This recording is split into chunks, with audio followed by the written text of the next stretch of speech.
In the old days, love was pure and true. Now it's just a show for all to view. People use it for their own gain, leaving hearts in sorrow and pain. Once a sacred bond, now just a game. Hearts are broken, never quite the same. Love used to be a beacon bright, now it's lost in the shadows of the night. Oh, how we long for those days of yore, when love was honest forevermore. But now it's twisted, tainted and cruel, leaving us drowning in an endless pool. What can we do?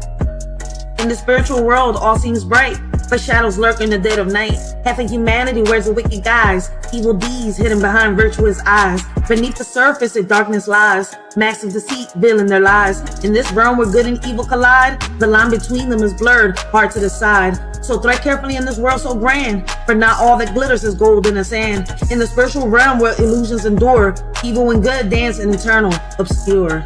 Just imagine that. Karma doesn't ask you how you want it, it just comes and take it. So be careful how you treat others on your way up the ladder, cause your way down, trust me.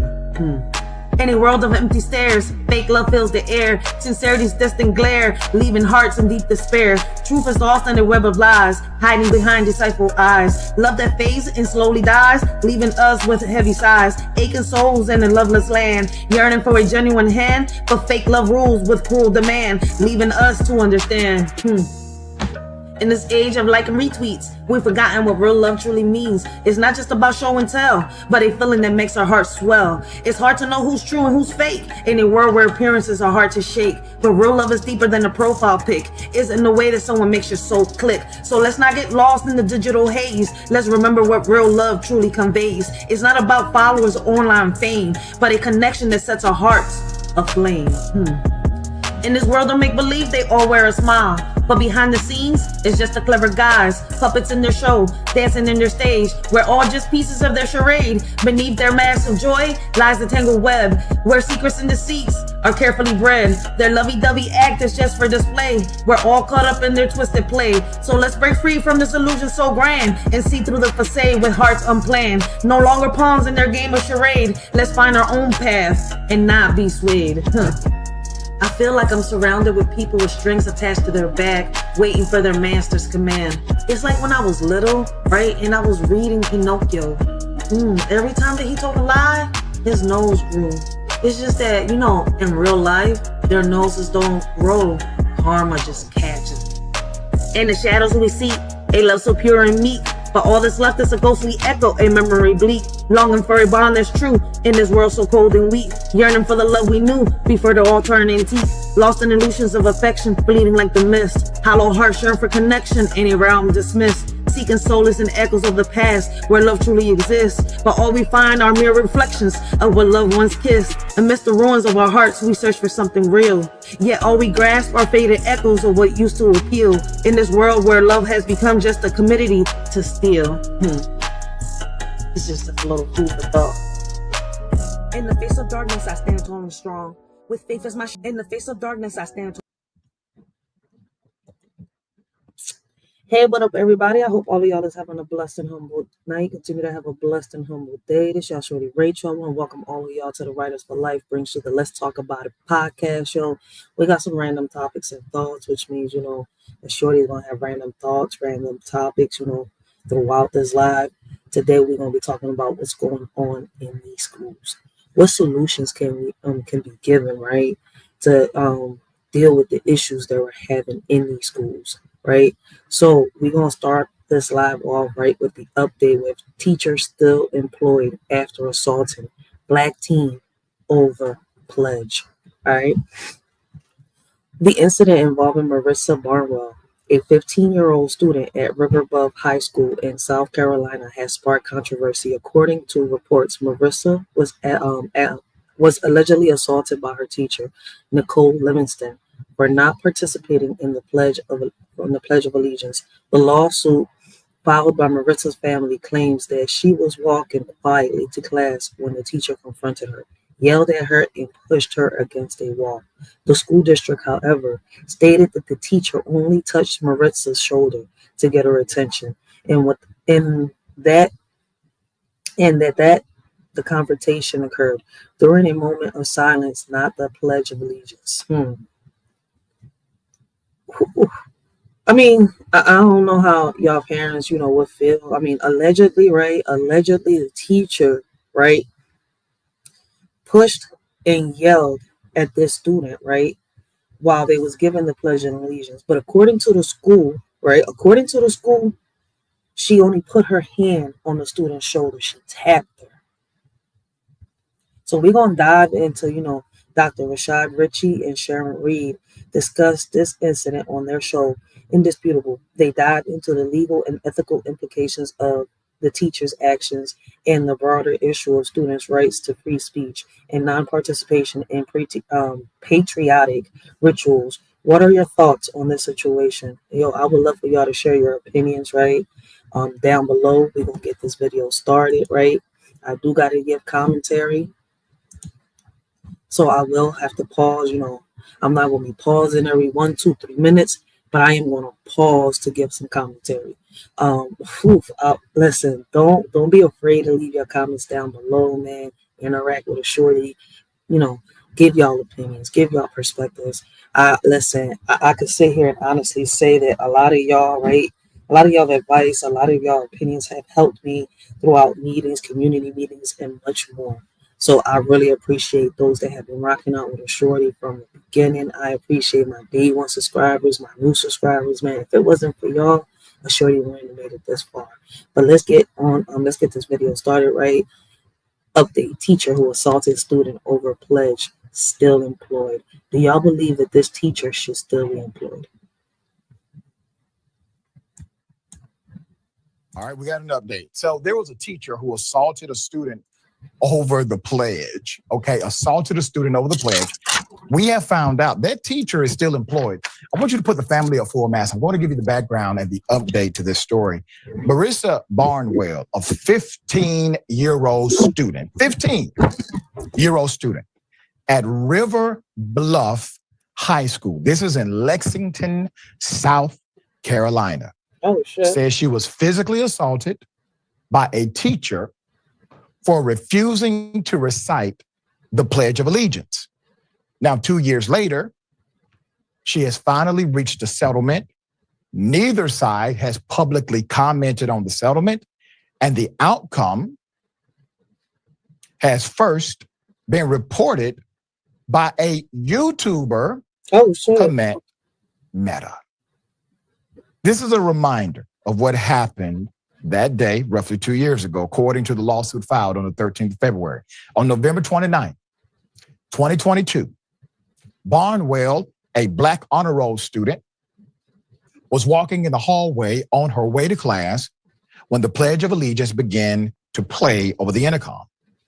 Barnwell allegedly refrained in a, quote, non-disruptive manner to acknowledge the pledge as she walked into her classroom.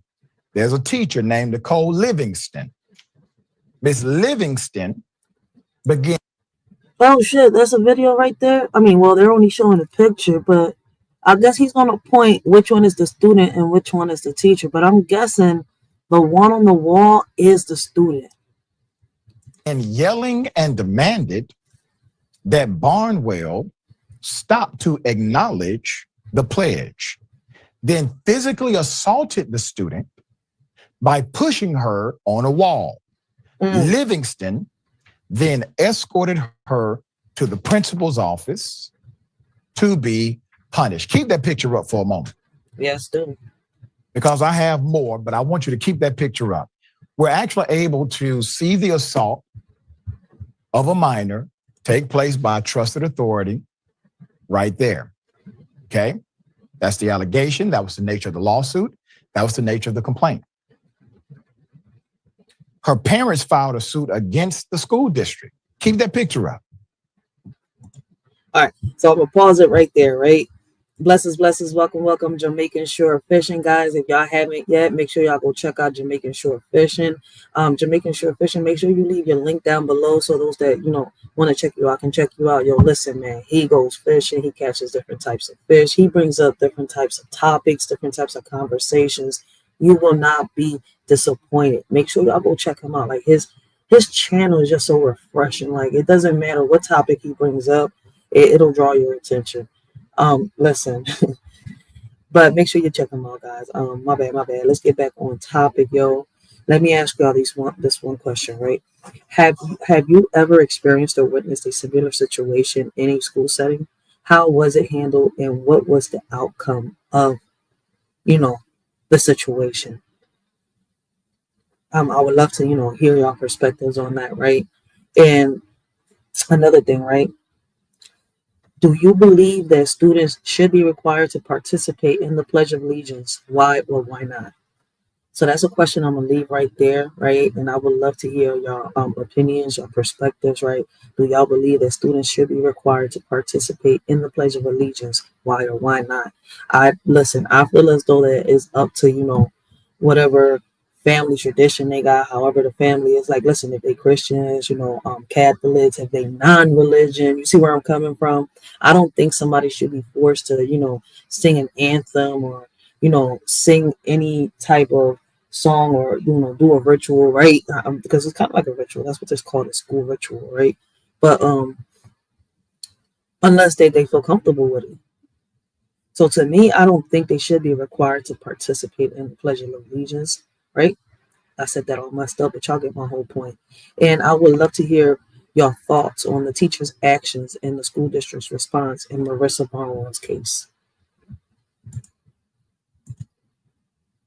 This had to be done because the young lady refused to acknowledge the pledge in a peaceful way. The irony of this is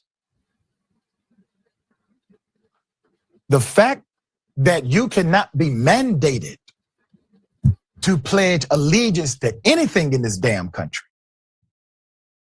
is the very freedom that the pledge affords you. That's the freedom. You have the freedom to pledge allegiance or not.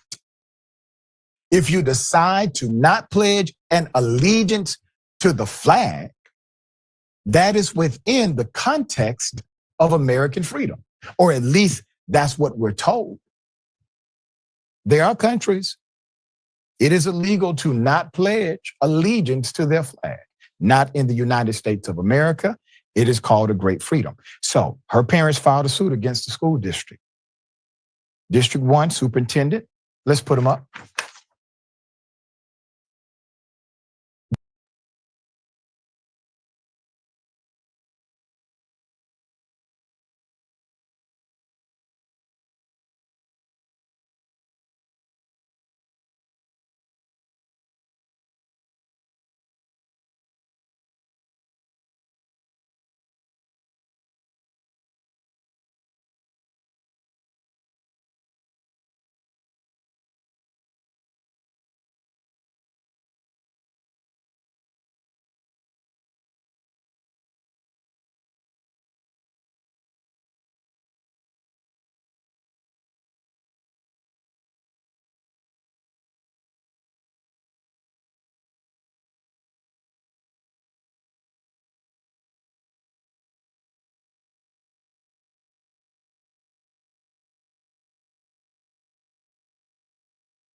Garita, Postlethwaite on the left, River Bluff Principal Jacob Smith in the center.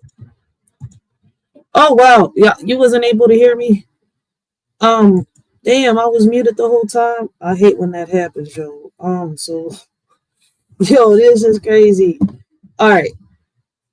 So I was asking, right? I was actually reading the damn. I was actually reading the Pledge of Allegiance in schools. Do students have to stand, right? And I'm reading here, it says every day in public schools across the country, students stand, place their hands over their hearts, and recite the Pledge of Allegiance. But many students might not know that it is possible to opt out saying the pledge. Here's everything you need to know about the pledge. I'm only going to read a little bit of allegiance in schools, including requirements by state, examples throughout history, and much more. I'm going to leave the link to this page, right? Hopefully y'all are able to click on that link to that page. I did not know that I was paused and muted for that long. I do apologize, but if y'all notice that I'm muted, man, let a shorty know. I really do appreciate that. Right, here we go. Do public schools do public school students have to stand for the Pledge of Allegiance? No. No is the answer, right? Public school students can opt out of saying the pledge in some states only with permission from a parent. Now we gotta see what states don't allow kids to opt out of the Pledge of Allegiance, right? The First Amendment protects the rights not to stand for the Pledge of Allegiance. However, private schools, right, and I gotta do my research on that and see why private schools, right, you have to say the Pledge of Allegiance. Right here it says, however, private schools can be required to stand for the pledge, as the private schools are not bound by the First Amendment. And I wonder why. I know they're a private school, right? But they still have to follow the curriculums and certain policies, laws, and this and that.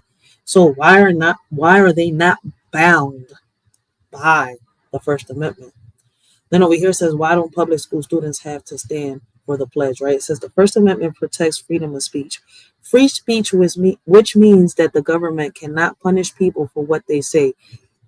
It also means that the government cannot punish people for choosing not to speak or force them to speak.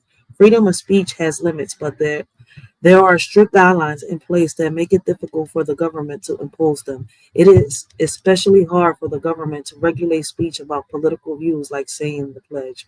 Similarly, saying the pledge could violate some students' religious beliefs. For example, students who do not believe in God may decline to say under God. So therefore, right, basically, if this teacher sat here and shouted at this student, right, pushed her against the wall, she violated this student's First Amendment. No matter how anybody wants to see it, she still broke the law. She should not be working in this school. So I'm just trying to figure out, right, why they have her working in this school. So this leads me back to this question that I was asking earlier. Do you believe students should be required to participate in the Pledge of Allegiance? Why or why not? Right? And what are your thoughts on the teacher's actions and the district's response in Marissa Barnwell's case? I feel as though if this teacher put her hands on a child that's not hers, shouted at her, screamed at her, just because she didn't want to do the Pledge of Allegiance, she should not be working in any school. But that's my opinion. And I would love to hear y'all perspectives and what y'all think about, the situation. I would also love to ask y'all how, and I asked it earlier, how can schools create an environment that respects both student rights and patriotic traditions? And River Bluff teacher Nicole, that is within the context of American freedom, or at least, or not. If you decide to not pledge an allegiance to the flag, that is within the context of American freedom, or at least that's what we're told. There are countries, it is illegal to not pledge allegiance to their flag. Not in the United States of America.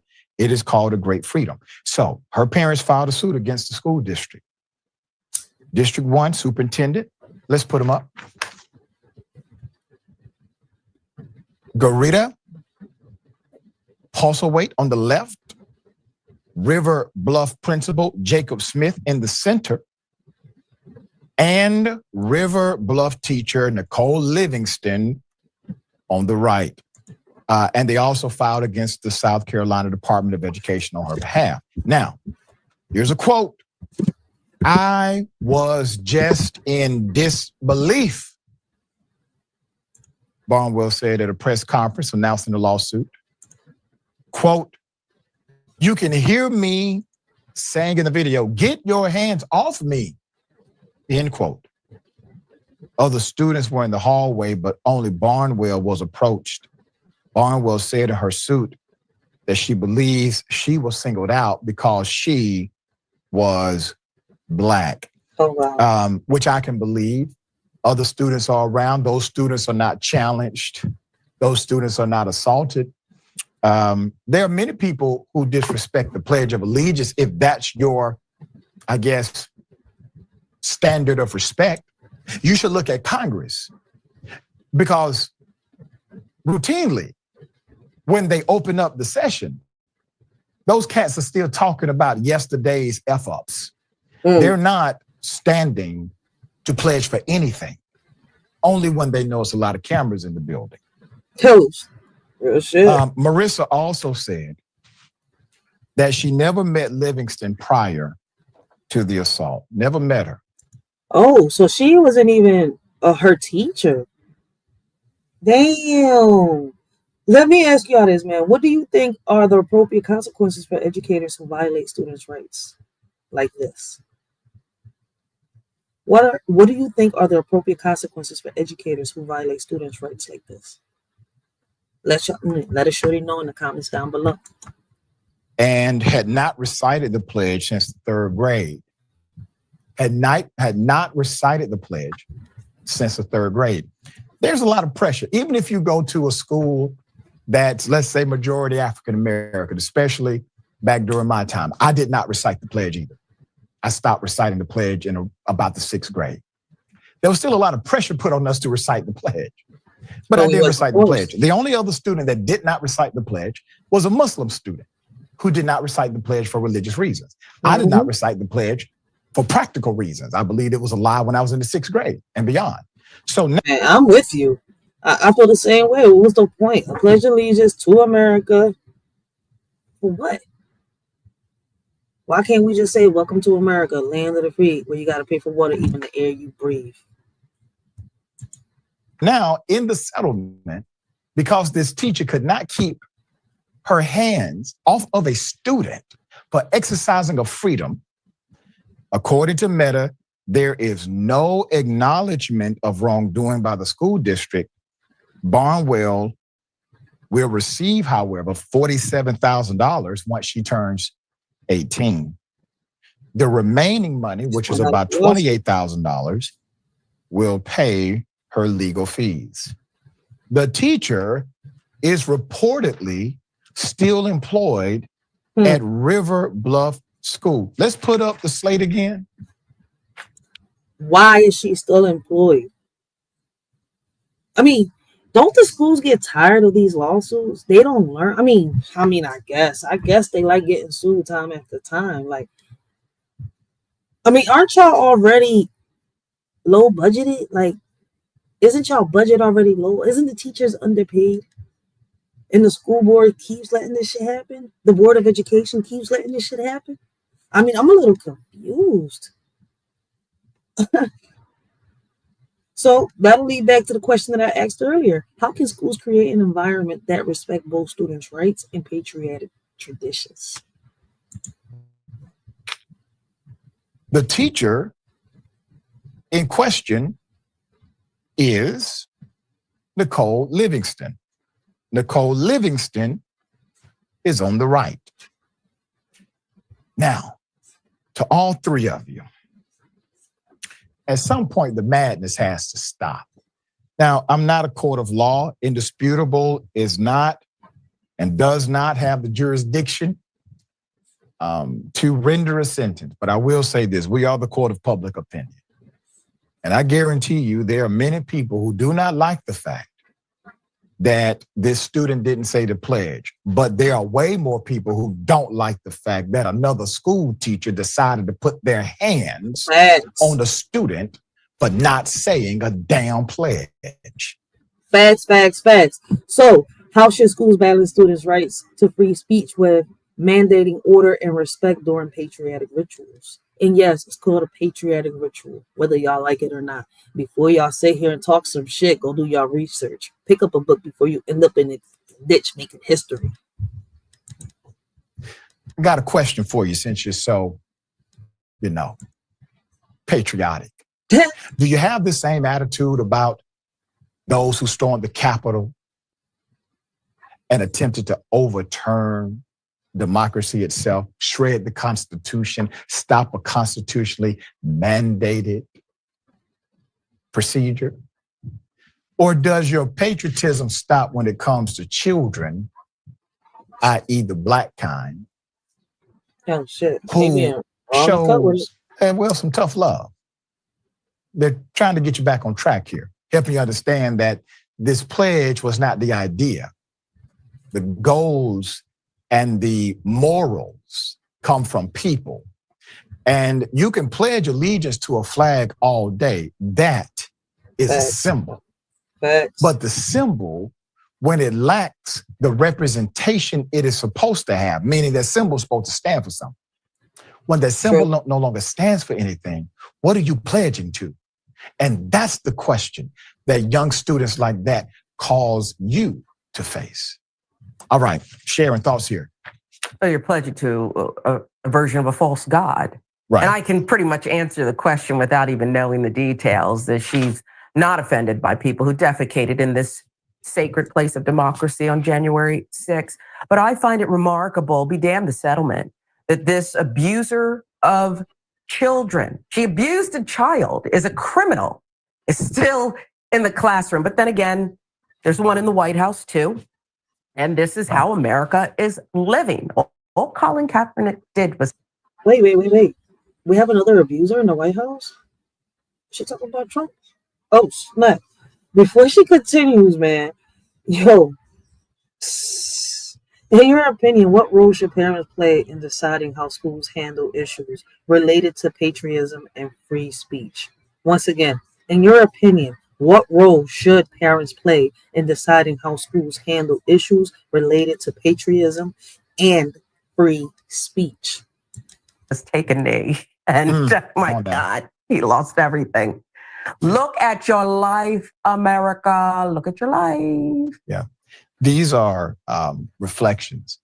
And I'm reminded of something a very wise person told me, Sharon. They said there are two mirrors in the world. Wow. Two mirrors. And everybody you come in contact with will be one of these two mirrors. They will either be the mirror of what you are and refuse to acknowledge, or the mirror of what you judge and refuse to understand. Your wise Those father. are the two. I say your father told you that because he's a wise. Yeah, Dad's wise. I know, Dr. Richie. Yep. Did you know? Not all mayonnaise is created equal. Drive restaurant sales with the right mayonnaise. Marisol, thanks so much. We can't hop into that topic yet. That's topic number 2. So, guys, man, I would love to hear y'all opinions, y'all perspective on this. This teacher should not have put her hands on this student just because this student refused to say the Pledge of Allegiance, right? There's a video, right? There's pictures of the teacher putting her hands on the student, right? I don't know why this teacher is still in this school teaching, right? So that's I'm gonna read y'all these questions, right? I did take my time to review and research these videos, these topics, right? That's why y'all didn't see me come live not one time, this week. I did, do co-streaming this week with the word, but I've been really doing my research on these videos and much more. I took the time to sit here and write down questions that I wanted to ask my subscribers and anybody that tunes in and watches this, right? So hold on one second, guys.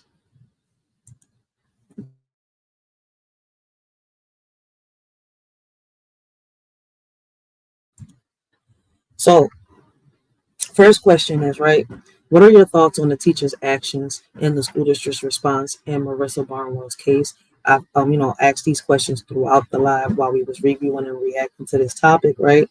And I honestly would love to hear y'all y'all perspectives in the comments down below, right? Question number 2. Do you believe students should be required to participate in the Pledge of Allegiance? Why or why not? I would love to hear your comments down below. Me personally, I feel as though that, if the child doesn't want to participate in the Pledge of Allegiance or any type of, patriotic ritual, they don't have to. That's my opinion, right? How should schools balance question number 3. How should schools balance students' rights to free speech with maintaining order and respect during patriotic rituals, right? And that one right there, what's the whole point of doing the Pledge of Allegiance, right? Let me see something real quick.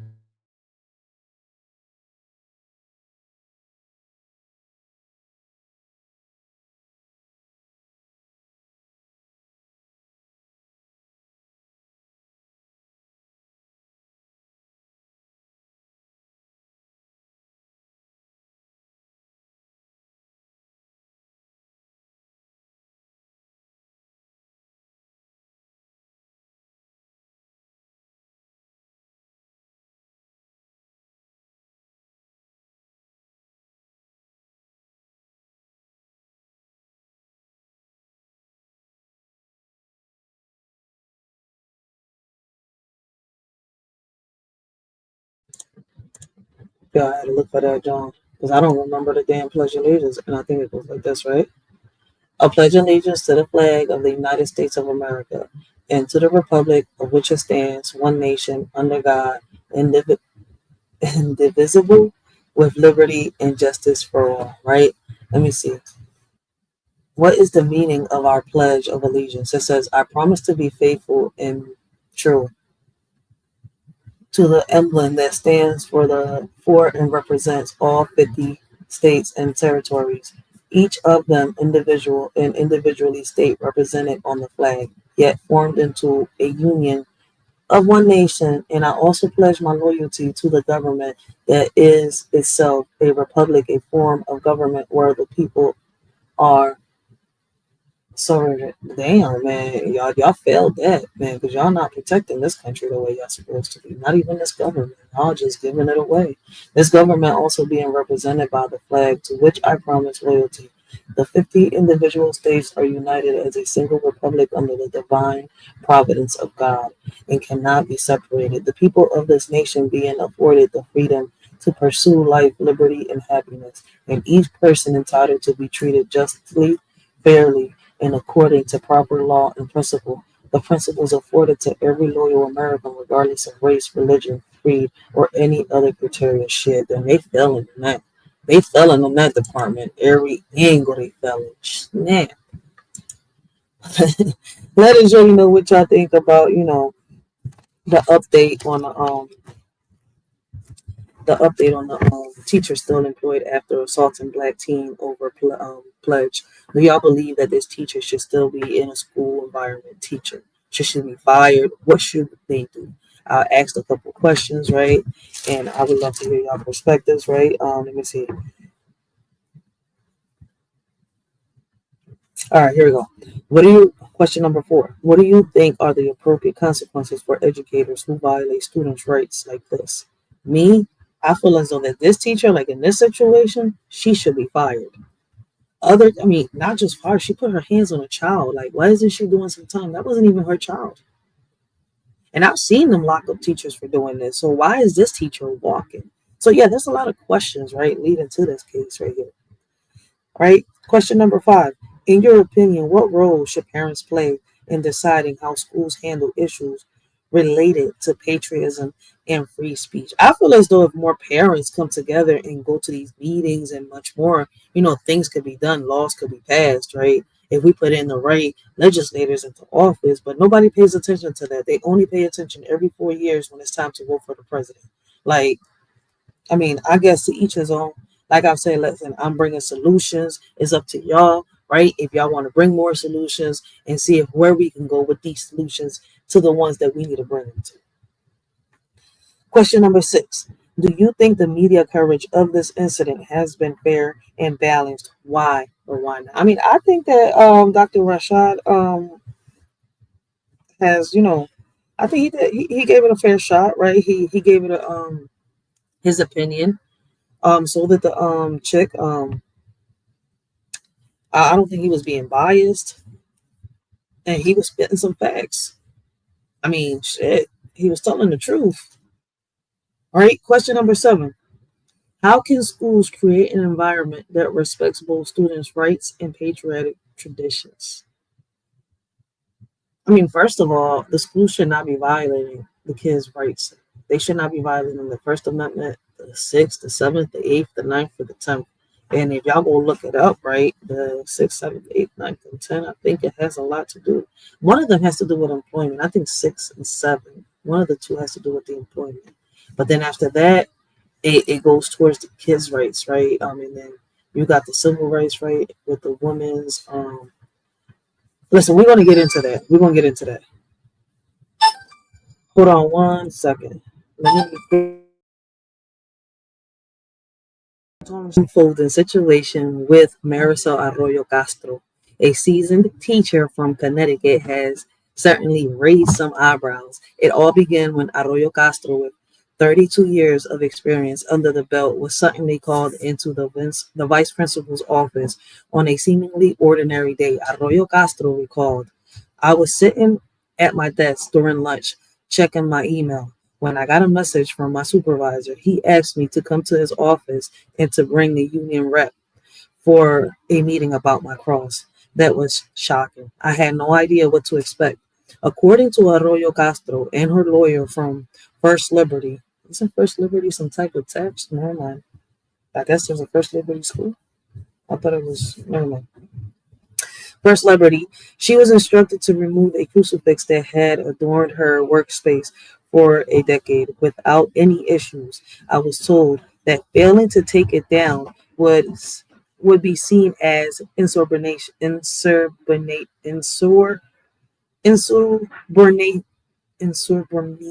can't even say the word right now. Insubordination. Later, they suggested I put it in a drawer or under my desk so students wouldn't see it, she said after complying with the directive. Arroyo Castro, deeply troubled and tearfully decided to return the crucifix to its original place. The act led to a 2-day suspension without pay and her current administrative leave. In response, the New Britain School District, represented by Superintendent Dr. Tony Gaspar, emphasized that the importance of maintaining a neutral and inclusive learning environment.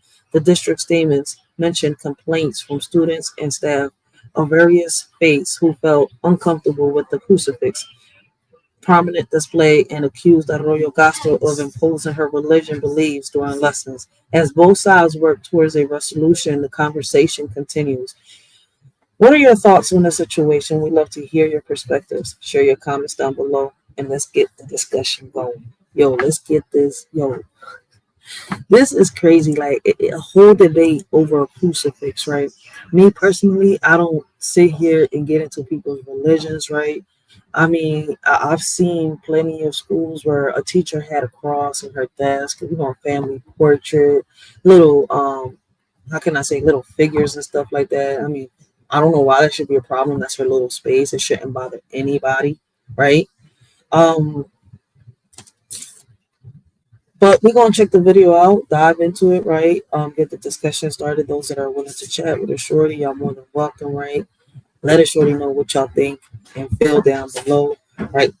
Was the school right for, making her take down her cross, right? Hold on one second, guys.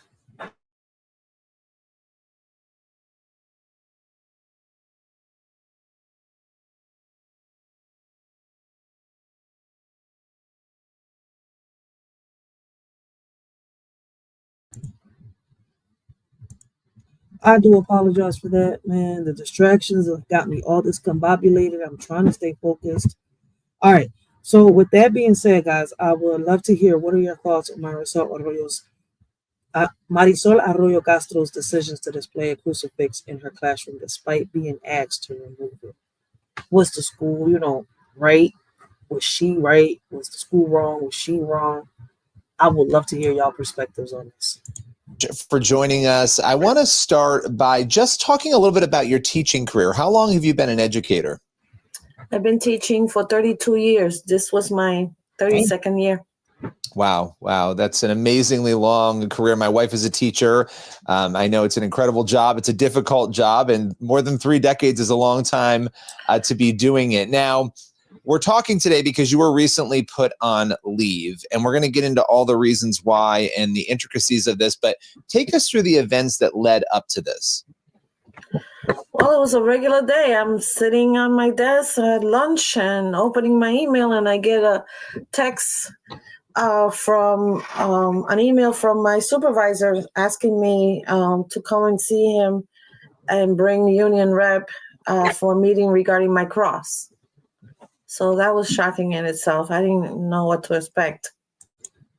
I mean, it's crazy, right? Let me ask you all this. Do you believe that teachers should be allowed to display religious symbols in the classroom? And if so, why? If not, why not? So they ask you to come. Now, you had this crucifix in your workspace. Describe where it was in your workspace for us. Well, when I come into the room and I sit down, it was right to my right side, so that I could turn my face and look at it and see it there. It was right there, parallel to where I'm sitting on the wall. And so people understand you had it on the wall there. Just so everyone understands, why did you have it there? What was the significance of that for you? I had it there because it was important to me. I had, growing up, my grandmother made a big fuss about crosses and the Bible and how holy they were and how you needed to have them wherever you are. And I didn't even think anything of it. I just always had it. Like, it was my comfort zone. It was my place to be. It was just there. It was like, it's something of value because it's sentimental to her because of who gave it to her, basically. Routine. Like, if somebody asks you, why do you have your hand there? Because I do. Exactly, because it's important. Yeah. So I'm going to, well, Keisha, I want to come to you in a moment on the legalities of this, but Marisol, this obviously had been, from what I understand, and correct me if I'm wrong, in your space for a number of years. Had there been any other issue before this December 6th text message? Was there a history of problems with this crucifix? Were you told to take it down before? Take us through some of that. Never at all. I always had it there since I was teaching 4th grade, 3rd, 6th, 7th. Kids will come up to me, ask me about it. I would tell them that's my cross. Why is Jesus on it? Because he was crucified. Questions that kids would ask. I moved it every time I moved rooms. It was not really anything. I thought it was common. I thought it was normal to have it. I mean, if she's had that cross with her, right? She's got 32 years of experience under her belt, and everywhere she went, she carried that cross with her. Why wasn't it an issue before and now it is?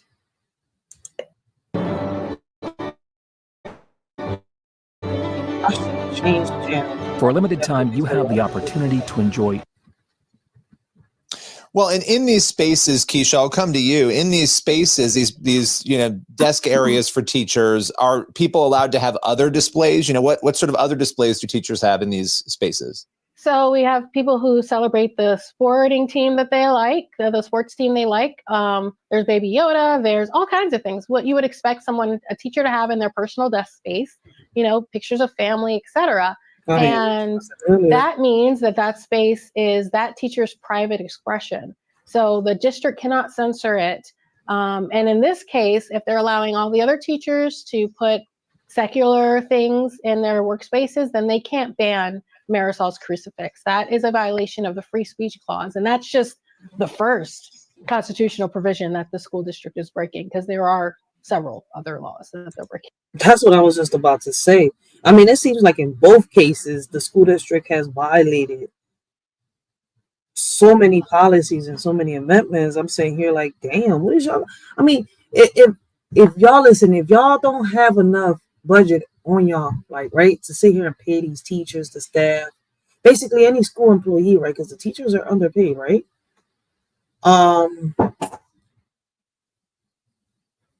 How is it that y'all got the money for these lawsuits? It's like y'all don't care. Like, fuck it. Came here. Well, what was your, Keisha, when you first heard about this case at First Liberty, what was your reaction to the details as you understood them? Well, I was outraged because, and it's just very frustrating because First Liberty has been doing this work a very long time. And we just spent 9 years fighting for Coach Joseph Kennedy in Bremerton School District, Supreme Court win. And you would think that because that case was so big that people would understand that the government doesn't own you just because you work for them. And in this situation, I think these facts are even easier than what was going on with Coach Kennedy. So I don't understand really why the district feels the need to bully this teacher and try and get her to take down a crucifix when she has every right to have it on that wall. So on that case, once again, the question goes, do you believe that teachers should be allowed to display religious symbols in the classroom? Why or why not? I mean, I feel as though if that's, what she wants to have is a cross. It makes her feel safe, right? If she believes in it, then why not?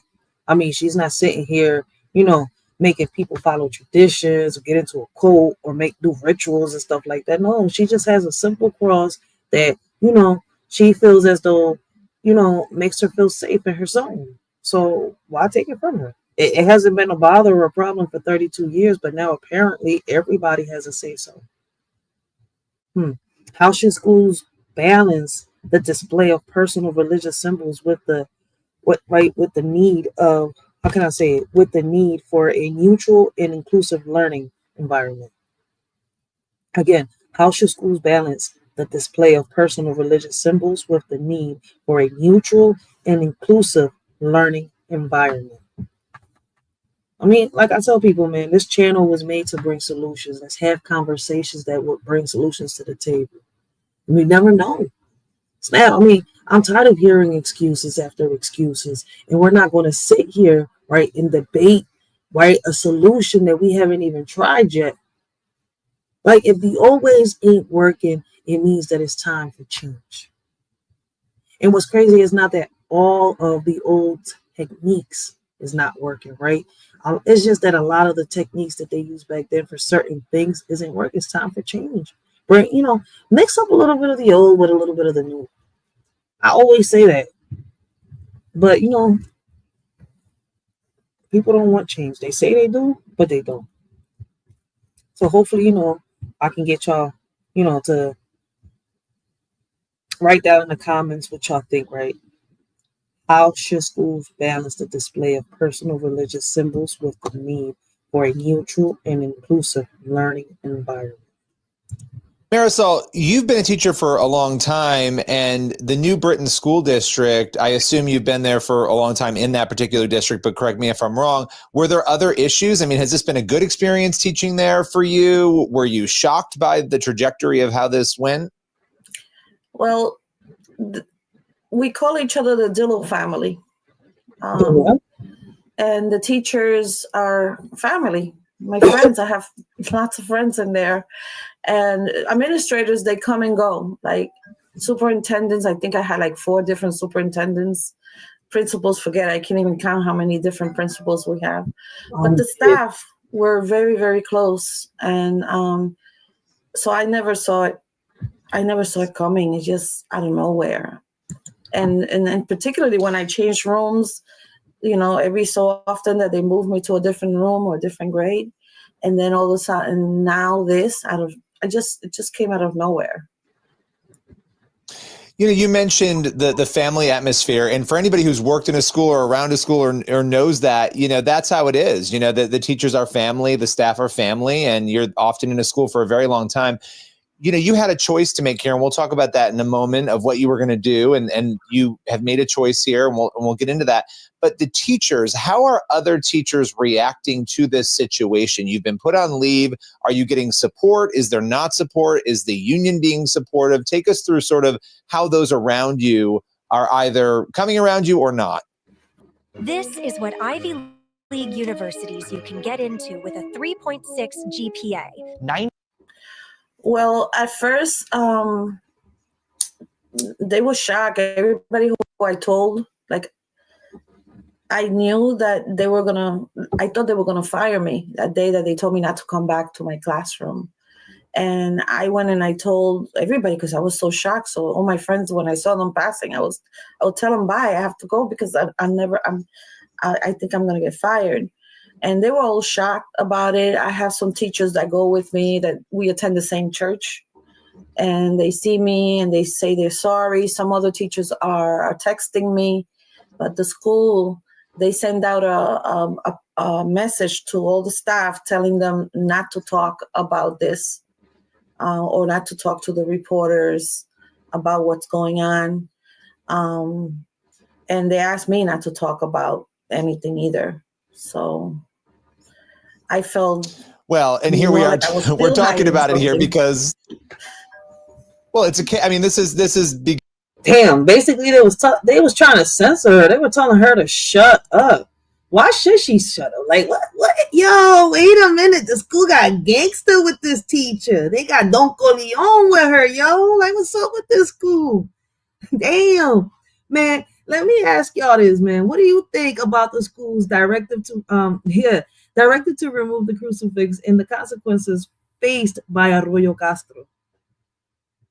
What do y'all think about that? I mean, I feel as though they shouldn't have suspended her. 32 years she's been up and down with that crucifix. Y'all never said nothing until now. Like, what happened? What was the switch up? Did she, say something that y'all didn't like? I don't know, man. Have y'all ever encountered a similar situation like this, right? Or, know of someone that has encountered a similar situation like this, right? Where personal beliefs and institutional policies clashed. And how was it resolved? Because, well, it's okay. I mean, this is becoming a big story because it's obviously there are big issues here.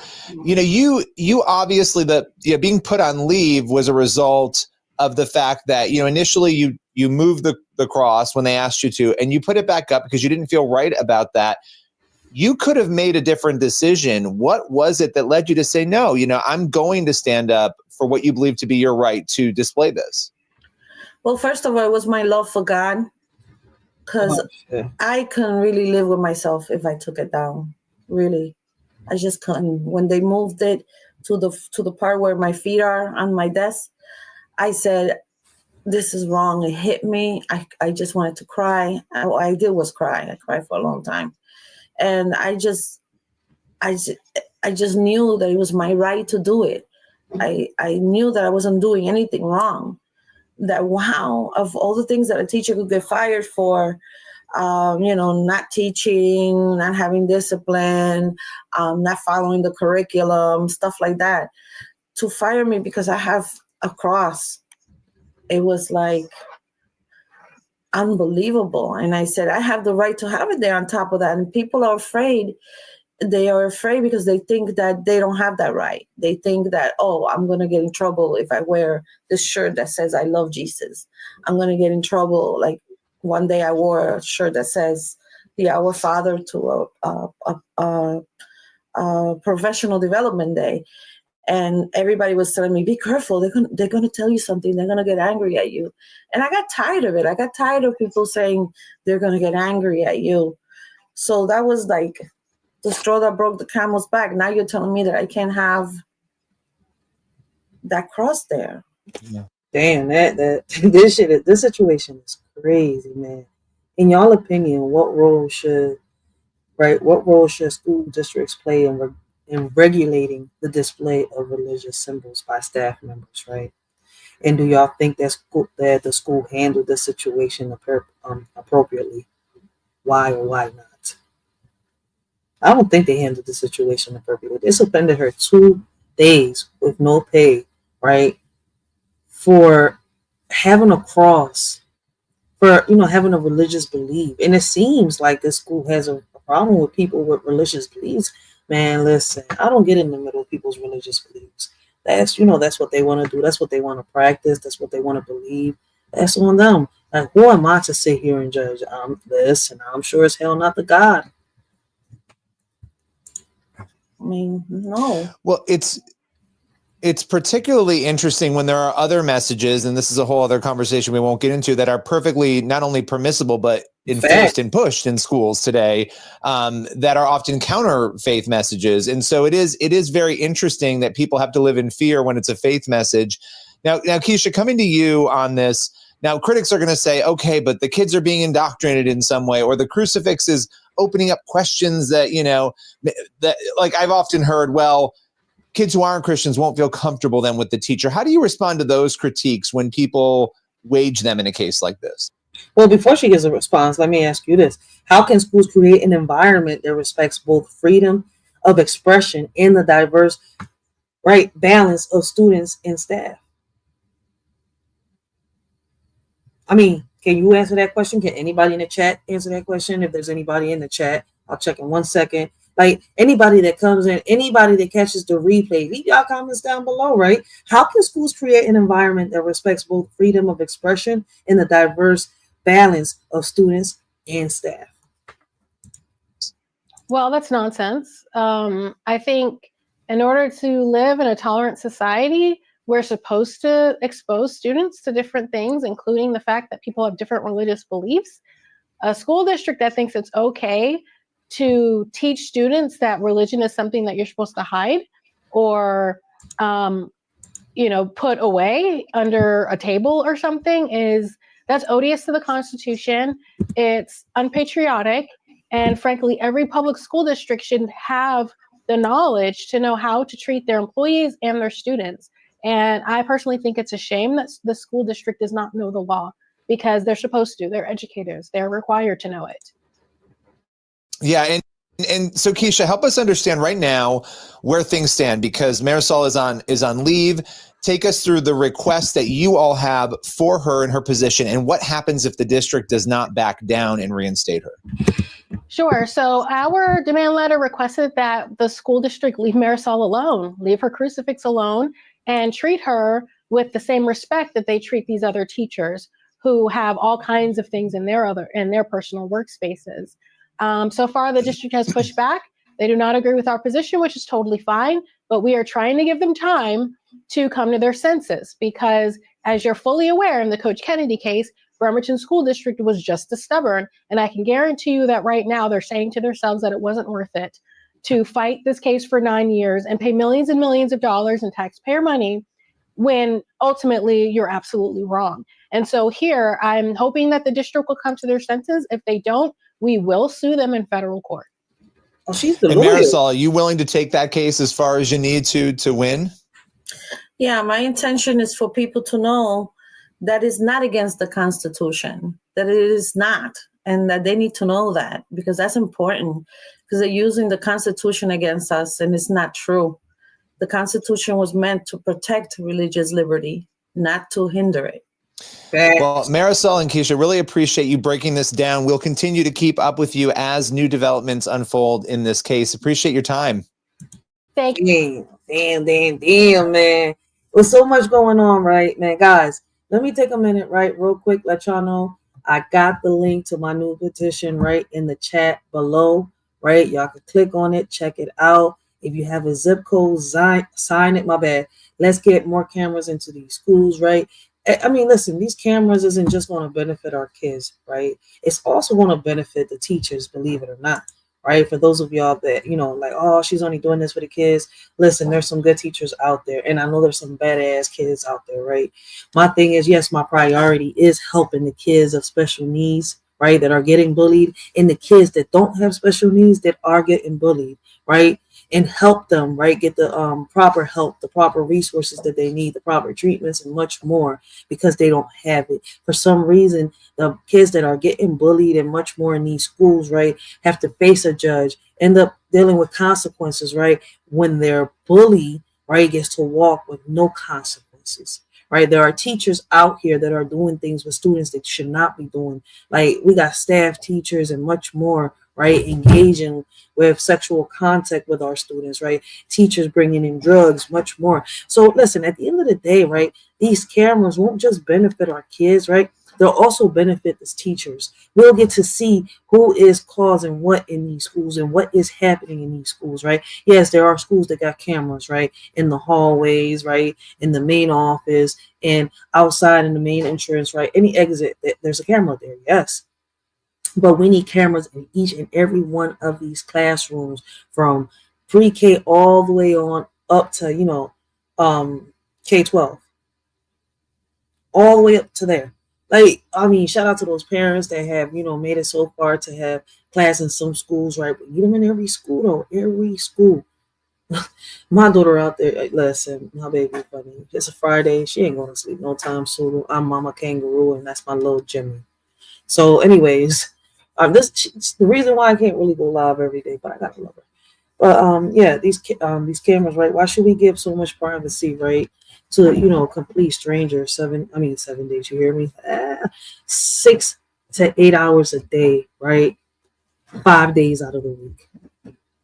So once again, yes, my priority is the kids, but if you really sit here and think about it, these cameras will also benefit the teachers. We will get to see what's going on with the teachers, the students that start with the teachers, and much more, right? So before I move on to topic number 3, right, I would love to hear what are your thoughts on Marisol Arroyo Castro's decision to display a crucifix in her classroom despite being asked to remove it. I don't see a problem with it. She stood 10 toes down on what she believed in. Do you believe that teachers should be allowed to display religious symbols in the classroom? Why or why not? In my opinion, right, if a cross is what they want to have to be a part of their religion and they feel safe with it, why can't they have that cross? I don't see a problem with it, but I would love to hear your perspectives on why, a teacher should not have a cross at her desk on her, personal space, right, her safe zone, right, in school. What's the problem with it? Anyways, right, question number 3. How should schools balance the display of personal religious symbols with the need for a neutral and inclusive learning environment? Question number 4. What do you think about the school's directive to remove the crucifix and the consequences faced by Arroyo Castro? Question 5. Have you ever encountered a similar situation with personal beliefs and institutional policies clashed? How was it resolved? Have you or anybody, right, that that you care about have encountered a similar situation like this, and how was it resolved?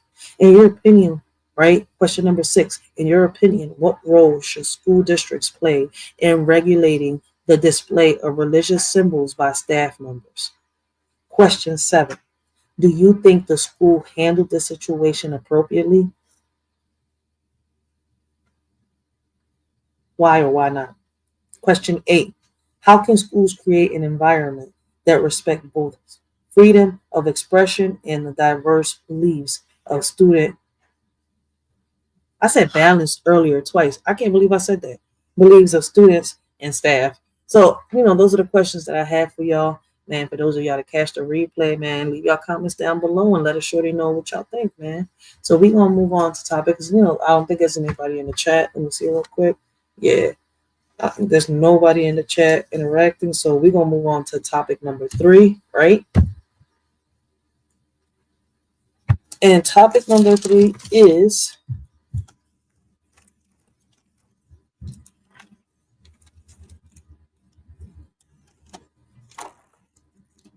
all right.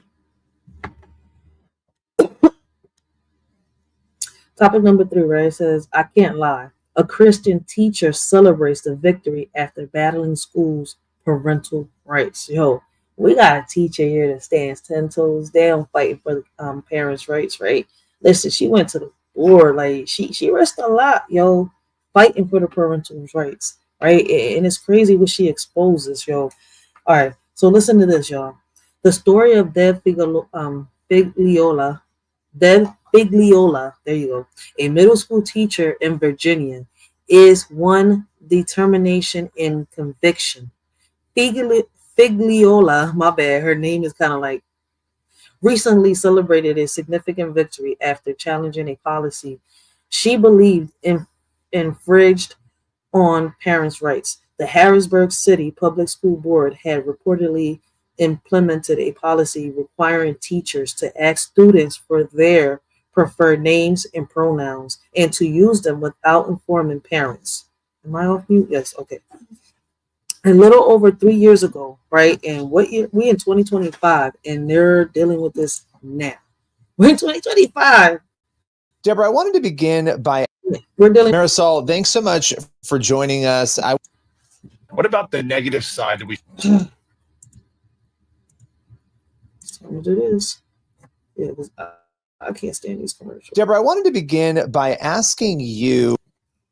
All right, when was it? Okay, 3 weeks ago is when this got uploaded on CBN News, right? And 3 years ago is when they was doing this with the staffs, right? All right, so basically, right, she said the Harrisburg City Public School Board had reportedly implemented a policy requiring teachers to ask students for their preferred names and pronouns and to use them without informing parents. A little over 3 years ago, we were given a training that told us as a staff, and this training was given to all staff and all personnel within the school district, that we would have to ask students for what they wanted to be called and what pronoun they preferred. Figliola explained, and then we had to always refer to them that way. She added, I heard something about this a while back, that teachers were instructed not to disclose this information to parents, which she found troubling. When I heard that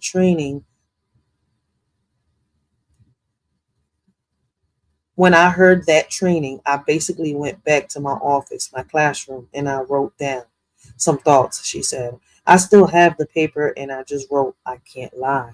I'm not going to lie. Kids, I'm not going to lie to kids, and I'm not going to lie to parents. Figliola, along with 2 other educators, so it seems that she's not alone in this fight, right, decided to push back against the policy with the support and the Alliance Defending Freedom. That process included a lot of prayer, a lot of consideration, and spending time in prayer. Really feeling like God was directing me to do this with my time. This was important, she said. And it was a responsibility that I had to speak up for kids and for families. Ultimately, Figliola's efforts paid off, and she won her battle. What are your thoughts on this situation? Share your perspectives in the comments below, and let's get this discussion going. So we are going to get this discussion going. Man, shout out to this teacher. I don't care who gets mad at me. Like, you always fighting against? No, I'm fighting against the bad teachers, yo. And I always give the props and the roses to them teachers out there that do what they got to do and by any means necessary help these kids move forward, right? So we're going to watch this video, right? Throughout the video, we're going to watch the questions. Then after this, we're going to play one more video and we're going to end this live. But I would love to hear y'all perspectives, man. Like I told y'all, I got a petition down here. We're going to put some cameras into these schools. We want to have deeper backgrounds on these teachers and much more. Check the petition out. If you have a zip code, if you agree with with y'all shorty, man, please sign the petition. It's free. You don't got to pay nothing. It's free. The only thing you're doing is just helping the shorty out, right? Being a voice for our kids. Nate, baby. We got Nate the Great podcast in the building, man. Make sure y'all go check out Nate the Great. Great conversations, great topics, yo. Man, yo, listen, he's been bringing a lot up that's been doing with the, go check Nate out. Go check Nate out. Great conversations. You will not be disappointed. Plus, he's funny as hell. Nate, listen, Nate got a zoo, man. The other day, I think a deer ran off to Detroit and it was torturing the word. We got raccoons over here kicking over trash cans in Philly. And, fucking with our backyards, getting into our rooftops. Then they inviting the possums over with the squirrels. I'm over here like, God damn, what the fuck is this? Like we living in SpongeBob's world or something? Who lives in the pineapple under the sea? SpongeBob SquarePants. On some real shit, man. They collect your animals, yo. Because I'm telling you, man, the other day that deer almost kicked Word over on his porch, man. He almost lost his other eyesight. Like, you're not getting this shit, man. Get them under control. Tame them itches, yo. My bad. Let's get back on topic. I apologize, guys. All right. So this is topic number 3, man. Make sure y'all go check Nate the Great out. I'm all discombobulated, aren't I? Make sure y'all go check out Nate the Great podcast out, man. Welcome, Nate. Nate, baby. We got the Bronx in the building, baby. We got Queens. I forgot where the fuck Nate from. He's from New York. Shit, Nate. Help me out. I'm drowning in this bitch. All right. This video is called I Can't Lie. Christian teacher celebrates victory after battling school's parental rights, man. Shout out to this teacher. It's rare to hear teachers fight for parental rights, yo. I heard this little rumor a while back where they were saying that, school districts was going to start taking your kids and, they were going to start sending DHS, doing all this. I'm diving deep into that to see how true that is, right? But we can't go by rumors. So until it's proven true, the shorty's going to keep it zip. But I am going to sit here and say it's too many teachers, right, that are not working no more, that are exposing a lot of the things that are going on in schools. Like this teacher right here, right? She couldn't handle the pressure, right? And she exposed that school.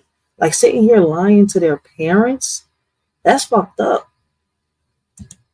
How long have you been a teacher? Let's start with your career. Well, I've been a teacher in a lot of different ways. I taught for a few years, 3 years before I did some other work, working with troubled teens. And then I stayed home and was with my own kids and homeschooled them for 14 years. Wow. Yeah, all 3 of them through middle school. And then this is my 11th year teaching here at Harrisonburg City Public Schools as middle school teacher. Yeah. So you've been teaching in different forms for a long time. I would imagine you're passionate about it, which is why you do it. And I like when I'm talking with teachers to ask that question because I think it helps people understand why the issues we're about to talk about are so important. Now, you have been involved in a legal matter involving this issue of gender and pronouns, and I want to break this all down. Let's just start, Deborah, from your perspective, when this started to become an issue for you as a teacher, when you realized that you were going to have to do something about it to protect yourself.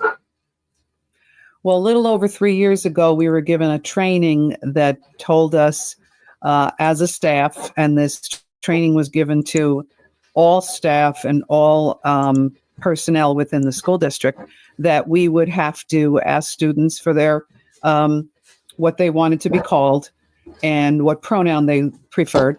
And then we had to always refer to them that way. And then we had to also not or never tell parents what was going on in the school if they were being spoken to with these pronouns in any way, shape, or form. So that was the beginning of it. And that was a little over 3 years ago. And Damn. See, I keep saying it like we're in 2025. She's coming out with this in 2025. And they did the training 3 years ago, right? Do you believe teachers should be required to inform parents about their children's preferred names and pronouns? Why or why not? I feel as though they should. Because, listen, we've had conversations about this before, right? These are conversations that parents should be having with their kids. It shouldn't be no teachers, nobody else involved in this conversation, and parents should not be sugarcoating it, right? A boy is a boy, a girl is a girl at the end of the day, and explain to them, a lot. I'm not going to sit here and break it down to y'all, right? But y'all get the point, man. I mean, we all grown-ups right now. But I'm not going to sit here and break all that down. Explain to them everything. Shit, the human anatomy, much more. But don't sit here and, because your son is 4 or 5 years old, he's dressing up. Oh, my son thinks he's a girl. Man, I think a lot of us parents, right, put these things in our kids' heads, right? Do our kids really, do a lot of kids really feel as though they're girls at 2, at 3 years old when they're just learning about their body parts. They don't even know all their body parts. But you know what? Maybe I'm wrong. Right?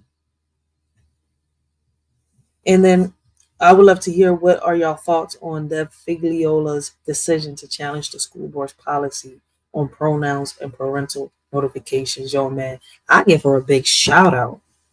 For real, for real.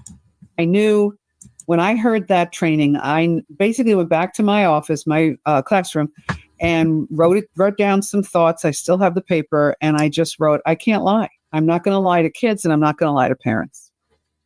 Well, and I think this is something that school districts are grappling with all over the country. The Supreme Court, in a dissent, we recently saw that there are up to 11 or 1,200 school districts where policies like the third part of what you described, where this is being concealed from parents or not shared with them, where that is already going on all over the country. And so this is a major issue. Vincent, just to come to you for a minute. Before you go to Vincent, man, I feel as like, what is y'all motive? What is y'all goal? Why do y'all gotta lie to parents about what y'all doing? It's like y'all brainwashing or manipulating these kids. Y'all really trying to play the role of God so bad that y'all sitting here trying to separate kids from their parents. And you wonder why some of these kids come home debating their parents like they into politics out of nowhere. For real, for real. Here, and then I want to get back into your story, Deborah. I mean, you've heard many cases. You guys at ADF have dealt with cases like this. What goes through your mind as an attorney when you hear what she just described as a policy that is required of teachers? Well, I mean, schools can't force teachers to keep important information from parents. That's the message from this case and what we've pushed in other cases. You mentioned the Wisconsin case, and we're hoping that it gets more attention, these issues nationally, because it's not isolated to Harrisonburg, Virginia. It's not isolated to any one community. We represent educators across the country who are objecting to these sorts of policies. Ohio, Indiana, all over the place. They're popping up. And it's just pernicious, this idea that schools need to somehow get between parents and their children and make decisions without involving parents about what's best for their kids. And that schools don't have any business doing that. And they don't have any business enlisting teachers and keeping parents in the dark about those important matters.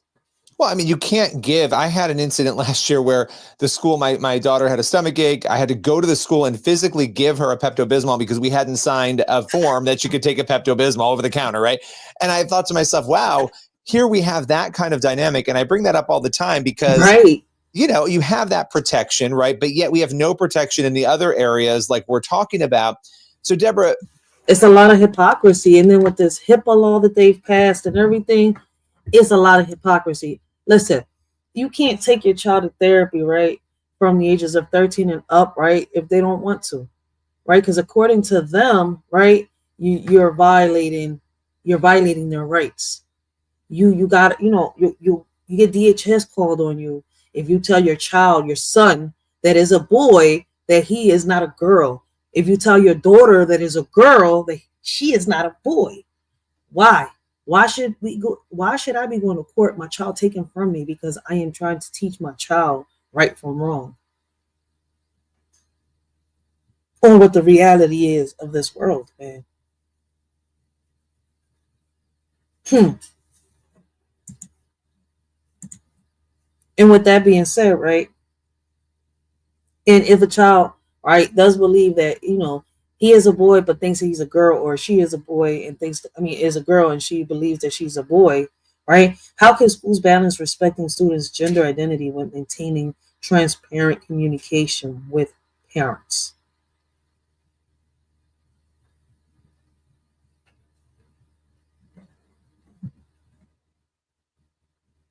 And what's crazy is, right, when it comes to these situations, they always want to bring Title IX.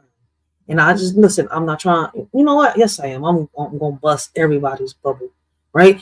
Title IX, right, does not include, Title VII, I think it is, right? If I'm not mistaken. Let me see something.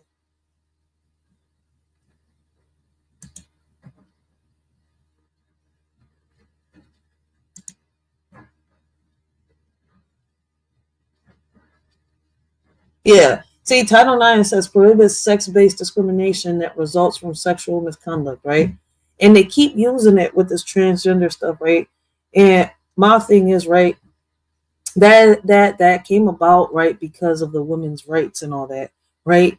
Women have made it so far, and that's why these, these titles, these policies and all that were put in place. Here's my thing, right? It was put in place for the work environment and for the schools, for the women, right, to not be violated sexually, to not be discriminated, and much more. So they could be able to be in the same school where a male is at. So they could be able to work in the same place that a male is at, right? So they could be in sports, but they separated the sports, right? Girls are not in male sports and males are not in girls sports. Girls got their own sports, their own privacy, their own locker rooms, their own bathrooms. The same thing with the males. But this Title IX, right? Because I keep hearing now as we're violating the transgender Title IX, Title VII, Title VIII, they have nothing to do with the transgenders.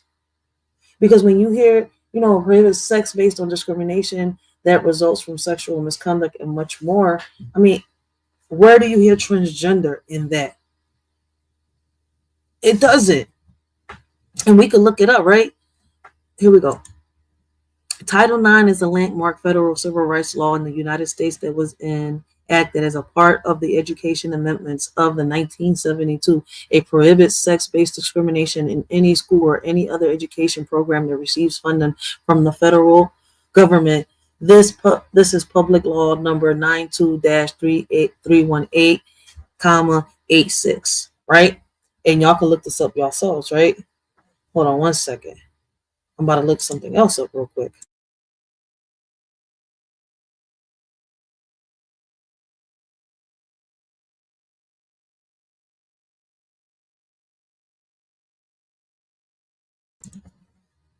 All right. So we got let me read this to y'all real quick. I love you too, baby. It says when U.S. Senator Birch Bayeth, I hope I said it, that authored the words "No person in the United States shall on the basis of sex be excluded from participation in, be denied the benefits of, or be subjected to discrimination under any education program or activity receiving federal financial assistance." Title, right? 9 came into being. Let me see.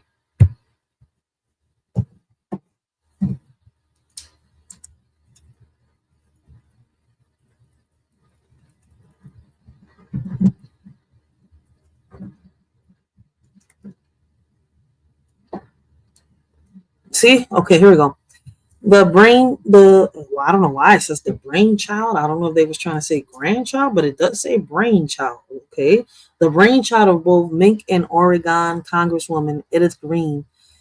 Title IX encapsulated their commitment to end sex-based discrimination in education.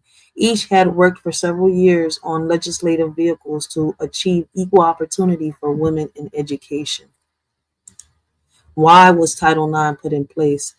Title IX is the 1972 law that serves a cornerstone in safeguarding students from sex-based discrimination across all educational levels in schools that receive federal funding. I mean, I'm just going to keep repeating the same thing over and over. And nowhere in that title does it say it's for transgenders. If anything, it was for the women's civil rights. For you, you wrote down those notes. You knew that you couldn't lie. When you made this, it's one thing to say, I can't lie. It's another thing to say, I'm going to join other teachers and we're going to take action to try to protect ourselves and others. That's a big, bold step. What did it take to get you there? Was it difficult? And what were the steps you took?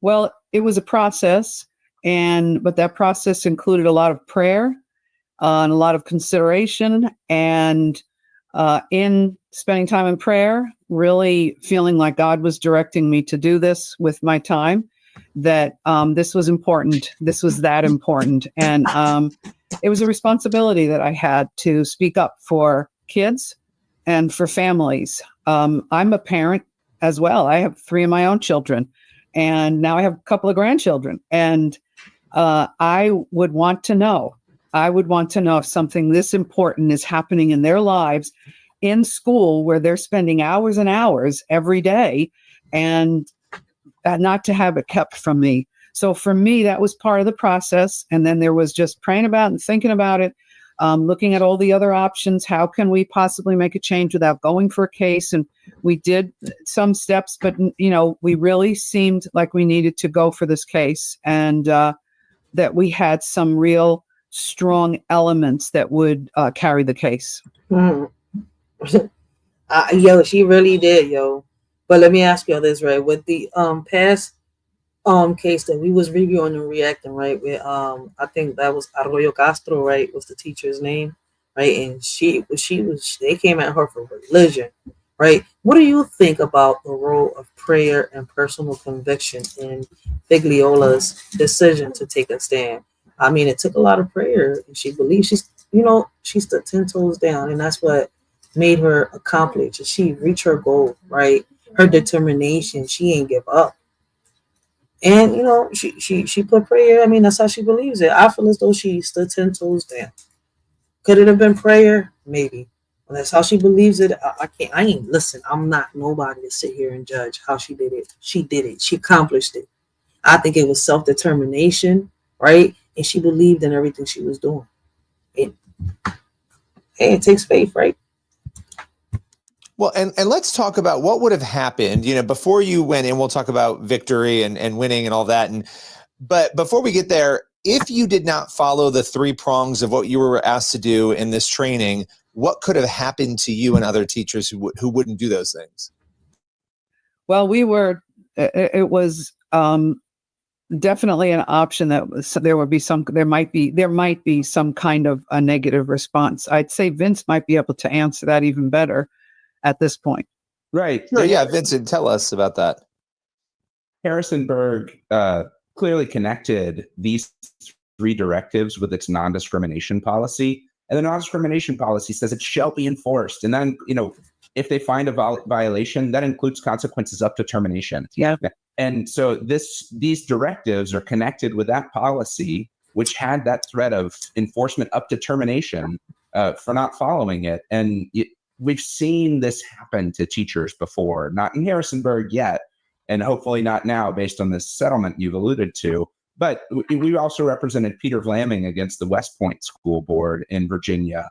And he was fired for not following similar directives with a high school student. And his case went all the way up to the Virginia Supreme Court, which ruled ultimately in his favor and resulted in a wonderful settlement for him earlier this year. But that said, this is a real threat to teachers like Deb, or it was. Thankfully, Harrisonburg has agreed that it's not going to enforce these in the way that it looked like it would at the outset of this case. Well, while you're talking about that, Vincent, let's talk about that. And then, Deborah, I want to come into your reaction to this settlement. Obviously, legal action was taken, and I believe you probably would have taken it as far as you needed to win this case. They settled, it sounds like. Talk about their settlement, what that looks like, what is guaranteed. You just sort of alluded to it, but let's dive into it, because I think it's important just to know that had Deborah and others not stood up and done anything, this policy would have continued. And now you have a scenario where you really did win here. So talk a little bit about that, Vincent. Yeah, so Harrisonburg, as the first piece of this, enacted a new religious accommodations policy that Deb, Chris, and Laura, the 3 teachers we represented in this case, took advantage of. They saw a religious accommodation from the directives you've mentioned to ask pronouns and names, to always use them even when they're inconsistent with sex, and to not tell parents about what's going on in the classroom. That's where they messed up. They said, we can't do that consistent with our religious beliefs. And under this new religious accommodation policy, Harrisonburg schools granted them an accommodation that said, we're not requiring you to do those things. And then that was wrapped up in this final order that we agreed to with the school board that says the school board maintains that it doesn't require those. It says we maintain that we don't require teachers to use pronouns that are inconsistent with sex, and we don't. Okay, so if they don't require those, why are they forcing the teachers to do this? Why is it a part of a training?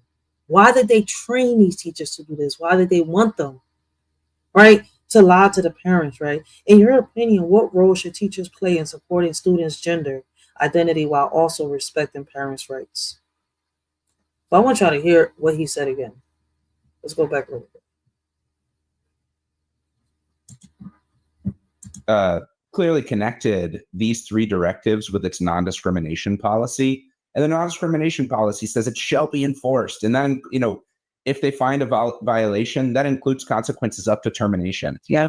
And so these directives are connected with that policy, which had that threat of enforcement up to termination for not following it. And we've seen this happen to teachers before, not in Harrisonburg yet, and hopefully not now based on this settlement you've alluded to. But we also represented Peter Vlaming against the West Point School Board in Virginia. And he was fired for not following similar directives with a high school student. And his case went all the way up to the Virginia Supreme Court, which ruled ultimately in his favor and resulted in a wonderful settlement for him earlier this year. But that said, this is a real threat to teachers like Deb, or it was. Thankfully, Harrisonburg has agreed that it's not going to enforce these in the way that it looked like it would at the outset of this case. Well, while you're talking about that, Vincent, let's talk about that. And then, Deborah, I want to come into your reaction to this settlement. Obviously, legal action was taken, and I believe you probably would have taken it as far as you needed to win this case. They settled, it sounds like. Talk about their settlement, what that looks like, what is guaranteed. You just sort of alluded to, but let's dive into it, because I think it's important just to know that had Deborah and others not stood up and done anything, this policy would have continued. And now you have a scenario where you really did win here. So talk a little bit about that, Vincent. Yeah, so Harrisonburg, as the first piece of this, enacted a new religious accommodations policy that Deb, Chris, and Laura, the three teachers we represented in this case, took advantage of. They sought a religious accommodation from the directives you've mentioned to ask pronouns and names, to always use them even when they're inconsistent with sex, and to not tell parents about what's going on in the classroom. So they said, we can't do that consistent with our religious beliefs. And under this new religious accommodation policy, Harrisonburg schools granted them an accommodation that said, we're not requiring you to do those things. And then that was wrapped up in this final order that we agreed to with the school board that says the school board maintains that it doesn't require those. It says we maintain that we don't require teachers to use pronouns that are inconsistent with sex, and we don't require teachers to hide or information from parents or lie to parents. And it even goes so far in this language, in this order, to say that Harrisonburg Public Schools doesn't support hiding information from parents or deceiving parents. So it's a clear statement from the school district that it's not requiring them to do these things, and it's not requiring them to violate their religious beliefs. So Deborah, I want to come back to you on this, because you mentioned Yo, it doesn't. They is crazy, man. How do you think this policy and Figliola's response might impact the broader conversation about gender identity in schools? I mean, isn't Trump saying that if teachers do this, they would be I think they would be fired or something like this, or if they force teachers to do this. This was against the policies and much more. I mean, apparently Trump was supposed to be doing something about this. I don't know how true that is, but like I was saying earlier, these schools don't get tired of getting sued. Like, y'all don't have the budget to pay the teachers, right? And bring back programs like we had before, but y'all got the budget to pay for lawsuits left to right. Prayer, I imagine you're a Christian and your faith, guides what you do in everything you do. And that is the case for Christians who are truly following their faith. When you made the decision, and feel free to comment on that, but I want to ask a second part. When you made this decision and you went down this road, how did the other teachers react? Wow. Yes, I made this decision because I'm a Christian, and I followed what I felt was correct, what was right. But other teachers, there are two responses. Well, three. There are the people who are believers as well, who would come to me and speak to me when the case first came out, They would come to me at different times during the 2.5 years and ask me, how is it going? And they came to me the morning after our win.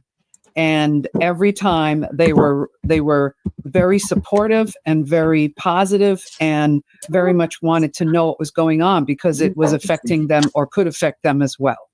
Or it was and grateful, affecting I them. imagine. They were probably grateful. They right? were very grateful. A lot of people have said exactly that they can't thank me enough.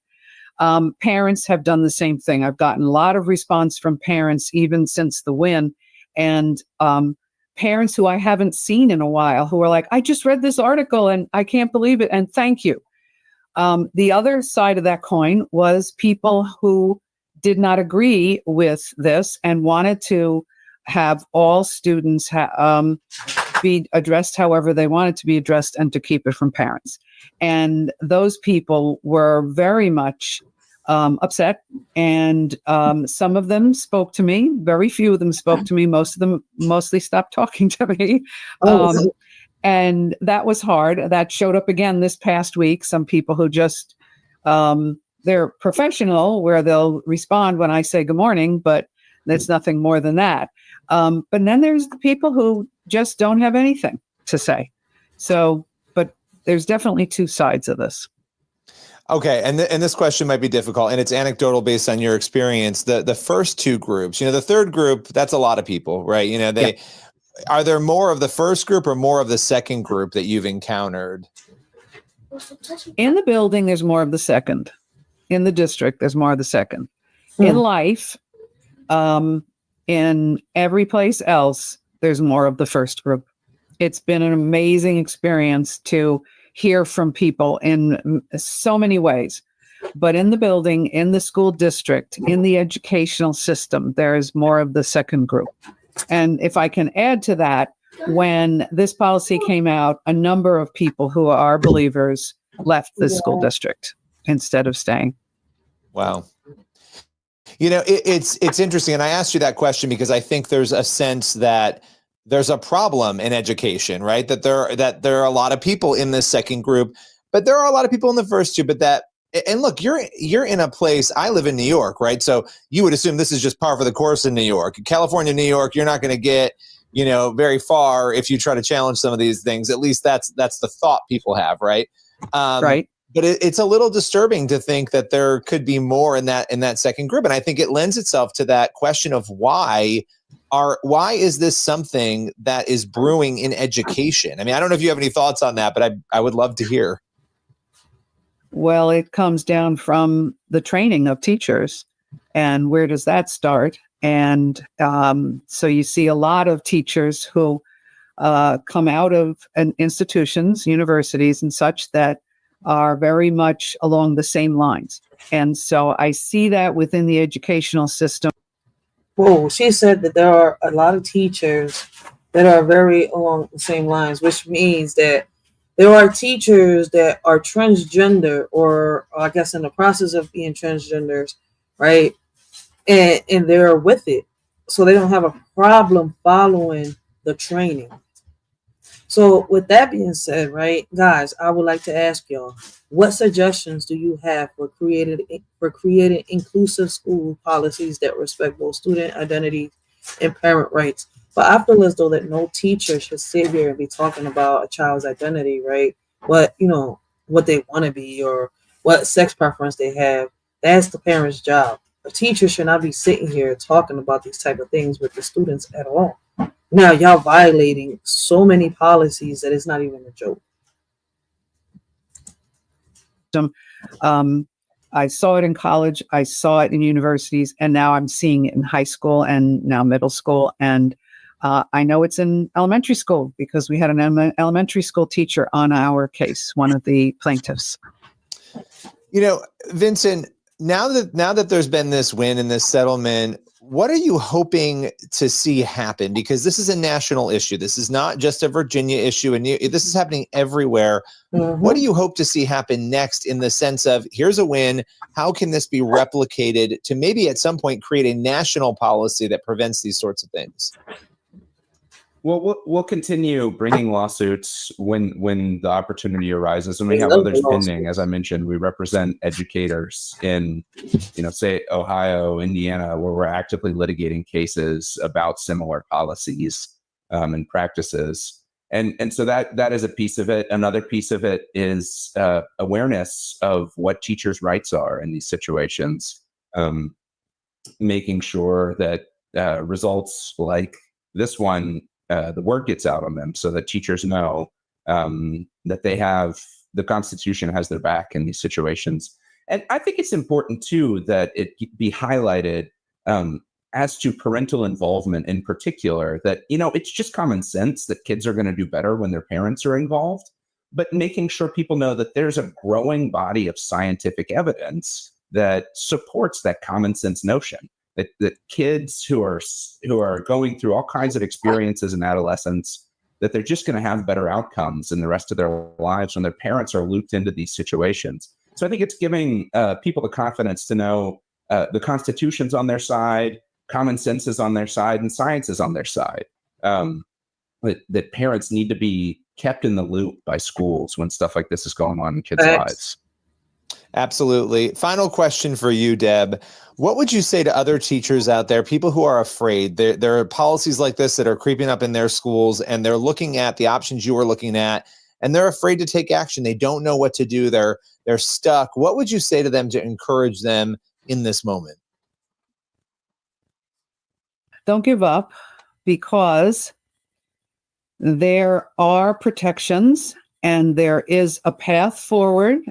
Thankfully, ADF, Alliance Defending Freedom, has created some of that. There are others as well, but there is a path forward for those of us who believe that this is wrong to stay in our profession that we are so often passionate about doing, passionate about being with kids and supporting families, and we don't have to stop that.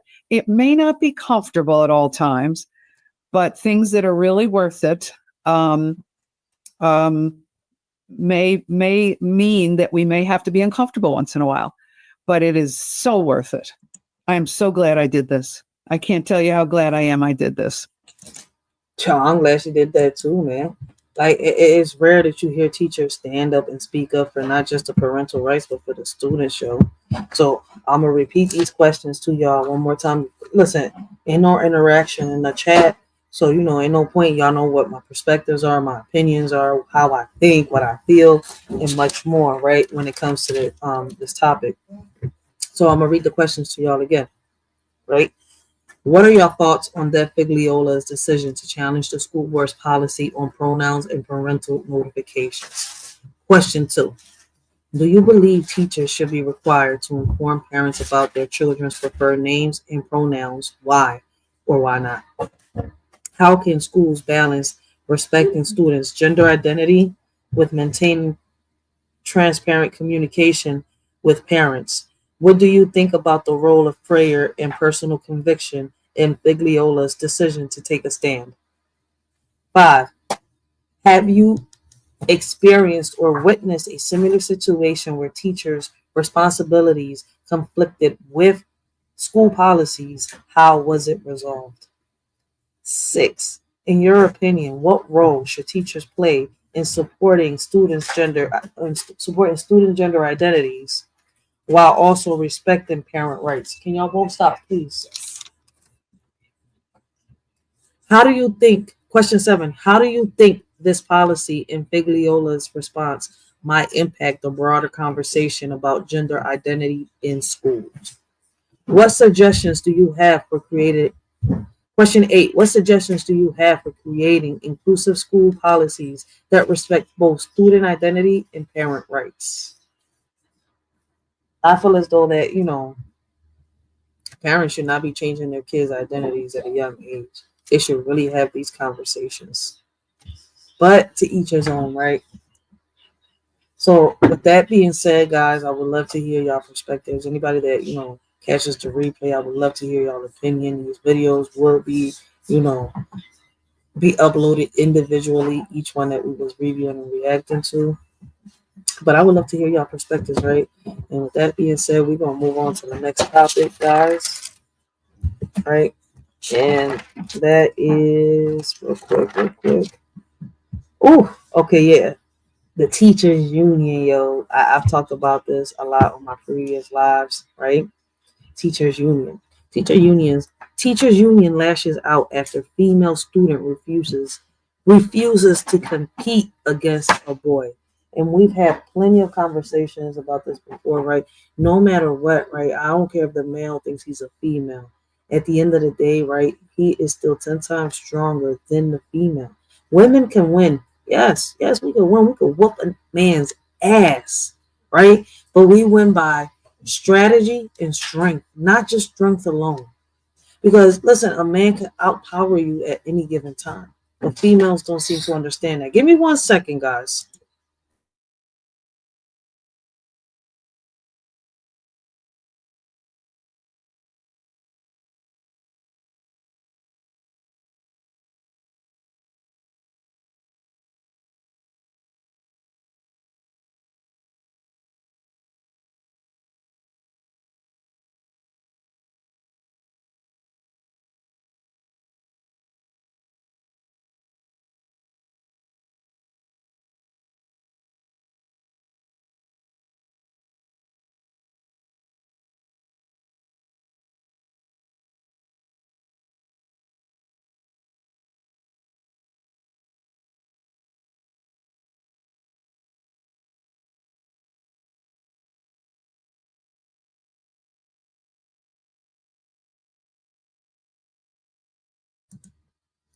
All right.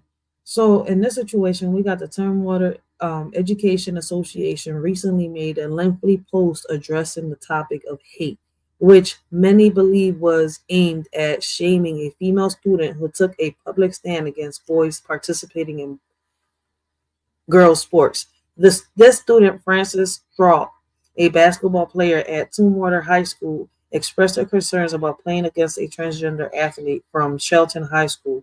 Frances and her mother argued that the athletes born female should be informed when facing transgender players, citing safety concerns. The post by the Tumwater Education Association has sparked significant debate, with some viewing it as an attempt to silence and shame Frances, that's what it seems like, for her stance. The situation has also led to a Title IX investigation. Here we go with Title IX investigation. He is a boy. Title IX was made for the women to protect them. Oh my God. Like, I'm tired of saying this and repeating this. Like, okay, listen. If the men want to be women, right, and the women want to be men, they want to sit here and flip scripts, right? Why not have a sports for just transgenders? Because there's no way in hell that I'm going to let a boy sit here and compete with my daughter, knowing that he's stronger and faster than my daughter. And I could go down, I could sit here and break this down for a lot of people, but it's going, whoa, man. I think we're going to have a live where hopefully we're going to have an open panel, right? Where hopefully we get people to come up and talk. Let's talk about it. So, my bad. Here we go. Has sparked significant debate with some viewing it as an attempt to silence and shame Frances for her stance. The situation has also led to a Title IX investigation by the U.S. Department of Education into the Tumwater School District following allegations that the district violated Title IX by allowing male athletes to compete in girls' sports. I mean, they did. They violated Title IX by allowing boys in women's sports. But, hey, they say they're not. I would love to hear what your thoughts are on this situation. Share your perspectives down in the comments below, and let's get this discussion started. On Sundays with subscribers yesterday, we had an interview with a young woman named Frances Stout and her mom, Amy. So Frances, admittedly, she thrust herself into the public spotlight after her last JV basketball game of the year. She made a decision to sit out. She didn't even make it past warm-ups. She decided to sit on the bench because a biological boy was competing on the opposing team, the Shelton girls junior varsity basketball team. So Frances had told herself a long time ago and had told her parents. Shelton girls basketball team. Girls basketball team. Girls have vaginas. They don't have nothing dangling in between their legs. Parents, if I'm ever faced with a situation where I have to play against a biological boy, I'm going to sit out. And her parents supported her in that. So when she realized there was a biological boy, she said, I'm not playing. So she was so frustrated with how everything played out that she took to social media. I'm not going to read her whole post, but she goes through kind of what happened.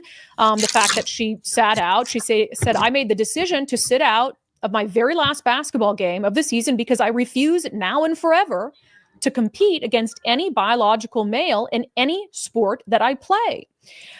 So with that being said, what are y'all thoughts on Frances Straw's stance against boys participating in girls sports? Listen, I'm with her. Boys should not be participating. The whole point of Title IX, right, was to give a chance to girls to play in sports, right? But they're not going to be in the male sports. I mean, I can go deeper into it, right? It's way more to that. But I want y'all to do y'all research. We've talked about it, man. If y'all followed me, right? If y'all are subbed up and y'all been following me for a while, we've had conversations about this. Plenty of conversations, right? And with that being said, right, I have another question. Do you believe athletes should be informed if they are competing against a transgender player? Why or why not? I mean, y'all heard my opinion, my perspective, and what I think. I would love to hear y'all's. I was incredibly distraught at the fact that nobody would step in on our behalf, including staff, coaches, referees, and parents from both sides. This is due to the sheer fact that in our society, we have been pushed to be silent and bow down to the demands to accept what we know to be untrue. So after that post went out there, and there was a lot of drama, as you can imagine, following that post with the school telling her you have to take it down, the father of the trans athlete sending relentless text messages to Frances's mom, Amy, saying, I'll come to your house if you don't answer my phone calls. It was all nuts. But we played an interview. We did an in-depth interview that aired on Sundays with Subscribers yesterday with Frances and Amy. Here's part of it. I saw my mom having a conversation with my coach and something seemed to be up. And she told me, she said, there is a man on their team. And I looked over and sure enough, there was. And so I made the decision to sit out and I did not play 1 minute of that game because I have a right to for my safety and I should be allowed to play against girls. And so, yeah, I made the decision to sit out and not play. Wow. I mean, there's a girl sports team. Why is there a male in that sports team? Because in his head, he thinks he's a girl? Yo, I think we need to, you know what? Listen, I can't even say that because then I'm wrong too. Now I'm judging somebody. I can't even say that. See? Like, this is crazy. It's hard. It's hard to really speak on it because it's like everybody get in their feelings. But fuck that. At the end of the day, I am allowed to say this, man. A boy is a boy, a girl is a girl. Stop using Title IX for, you know, for the transgender situations in these male sports and much more. Title IX, right? Once again, discrimination against sex for women, not for the men. I mean, and we could break it down. It's like it's. So when did you notice, Mom? So I noticed we came in after Frances and her team had already started warm-ups, we being my husband and son and I. And I pretty much noticed right away. We went up to the bleachers, got our seats, and then I was watching warm-ups and I saw this person right away. The year previous, Frances was on the C team, and we had noticed this person on the JV team last year. Okay. But it wasn't an issue. Frances had not played against them because she was on a different team. It did become an issue at the end of that game last year when Frances went into the locker room and this person was in her locker room. Oh, wow. Same player. Same player. Yeah, okay. She came out crying, very upset that she went into her locker room where her personal items were being kept and this person was in there. We didn't say anything. We talked as a family at this time and said, look, if this becomes an issue in the seasons to come, you have a right to make a decision on whether or not you want to sit out.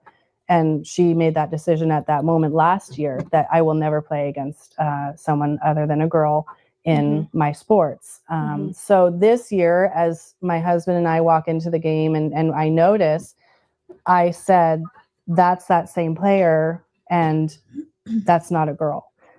And so I walked down to the varsity coach and I said, is that a boy on their team? And he said, I cannot make a statement on this. However, I'm in agreement with you. And he said, you need to go talk to the athletic director. I said, okay, can you point me? I am not a parent that is always in the ear of the coach, the athletic director, the teachers. I am, if my kids need to send an email, they're sending the email. I'm not a, my kid needs to play. They work for it. And that's the kind of parents we are. That's who we've raised them to be.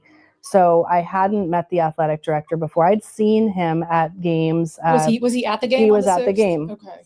And so I went up to him and I said, can you tell me if that's a boy on the court down there? And he said, I am not going to say that. We do not discriminate.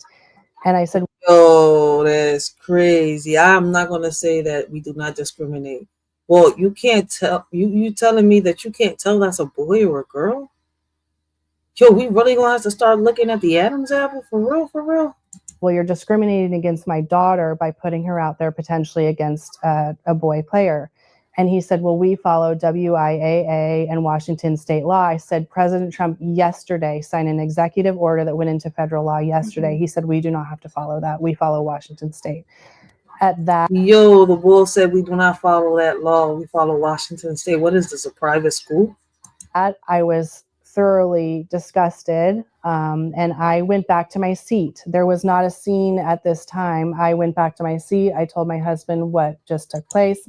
Francis had already made the decision to sit out. And as far as I was concerned, I was going to follow up with it a different time with an email, with a collection of, support through parents who I know feel the same way, to maybe do it not in the moment. It wasn't until I had noticed, what was going on with this player on the court that I asked my son to go take some video. I wanted it to be recorded that this player was in fact playing, that the athletic director was in fact there, that the principal was there, and that everyone was aware of this. So I asked him to go down and take some video, not as a spectacle, like in a rude way, as a quiet, just go down and take some video. So as he went down and started videoing, another employee of the school came up to him, got in his face and said, you better think twice about what you're doing right now. And stood right to my 13-year-old son. He threatened and this is a bigger man that did this. And my son was obviously taken aback by someone getting in his face. And he said it again, you better think twice about what you're doing. Damn. Yo, with that being said, let me ask y'all, how should schools balance the inclusivity for transgender athletes with the safety and fairness concerns of other athletes? And he turned the video off and came up and told me, and that's when I became enraged. So it wasn't the issue that enraged me. It was that set off in that moment that someone came up to my son and told him he needed to turn this video off and threatened him, you better think twice. I don't agree with this issue. That's why I'm here today. But they wanted to hide this. They didn't, and through further conversation, that brought me to talking to this person. And he said, well, his intent was to put it on social media. I said, you can't speak to my son's intent. He's 13. He doesn't even have social media. And that's when the principal came over and the athletic director. And at that, the principal was trying to hush us back around the corner to where people weren't, hearing the conversation. And he said, are you telling me Francis is never going to get knocked down or potentially injured by someone bigger, stronger, or faster than she is? And I just said, are you willing to be quoted on what you just said to me? And he didn't know what to say. Wow. So Francis, while this is happening, you've made the decision. For you, is that did you tell the coach? I went and sat down on the bench. I have to get taped before the game and everything. And I already was taped and for my ankle. And I took my tape off. I put my normal shoes on and put my warm-up shirt back on, and my coach said, Francis, are you like okay? And I said, I'm not playing, there's a boy on the team. And all I heard back was okay, and that was it. And so I sat the bench the rest of the game, and I didn't say anything. Yeah, that school didn't show any concern and express any, how can I say it? It's like they didn't care about her feelings, her thoughts, and what she was going through. I mean, listen, it's not just women that are survivors that, that are warriors, right? That experience. There's a lot of women that don't go through no type of trauma, also feel some type of way being in the locker room with a man. You see where I'm coming from? Like, no matter what angle you want to throw at it, I'm just trying to see why they're trying to press this so hard. Listen, if you have a problem trying to figure out what gender you are, that's on that person, right? Now, if you have whatever type of sex preference, right, that's on you too. Like, I don't give a fuck what you do with your life, right? As long as you don't sit here and try to, push it into our kids. Leave the kids alone. What you do in your private time, in your personal life, that's on you. What you doing, in between them four walls, right? And while they're, behind that closed door and in between them sheets, that's between you and that person. It has nothing to do with our kids. That's what a lot of us are fighting against. And this situation right here, why are they trying to put boys in women's bathrooms, women's sports, in a woman's safe space? I'm just trying to figure that one out. Why are they pushing that agenda so hard? And what's crazy, man, it leads me back to thinking to what Terrence Howard said. By 2045, we're going to have all men. I mean, they're trying to have men turn into women. There's not going to be no more men in this world, right? We're already in 2025. So you're saying that in another 20 years, their plan is to have men thinking that they're women, completely women, like allegedly no more men exist in this world. I mean, I don't know how they gonna do that. What, they gonna chop all their third legs out? Because that shit still get hard when they see a woman that draws their interest. So, you know what? Let's continue. Like bad. I sat there and was quiet and obviously upset, but I did not cause a scene until I saw one of my teammates get hurt very bad and have to get taken off crying.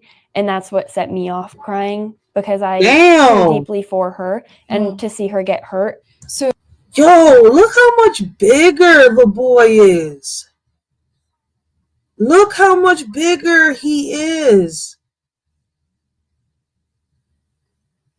And it's like, fuck it, they don't care, yo. In your opinion, how can schools create a supportive environment for all athletes, regardless of gender identity?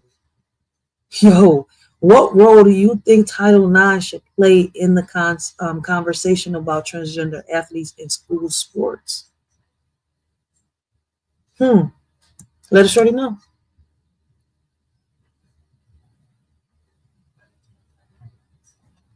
So your coach seemed to understand. My coaches were understanding, but nothing was done to It's like they didn't care. The game from going on and letting him play. What do you make of the fact that you, a 15-year-old girl, have to be the one to take a stand when all these adults around you wouldn't stand up for you guys? I think it's a shame, because I am young and I'm still a teenager, and to think that I have to be the one to stand up. I'm not afraid to stand up. I am very strong in my beliefs, and I'm not scared, but I do think it's a shame that I have to be the one. What was the response like to your post?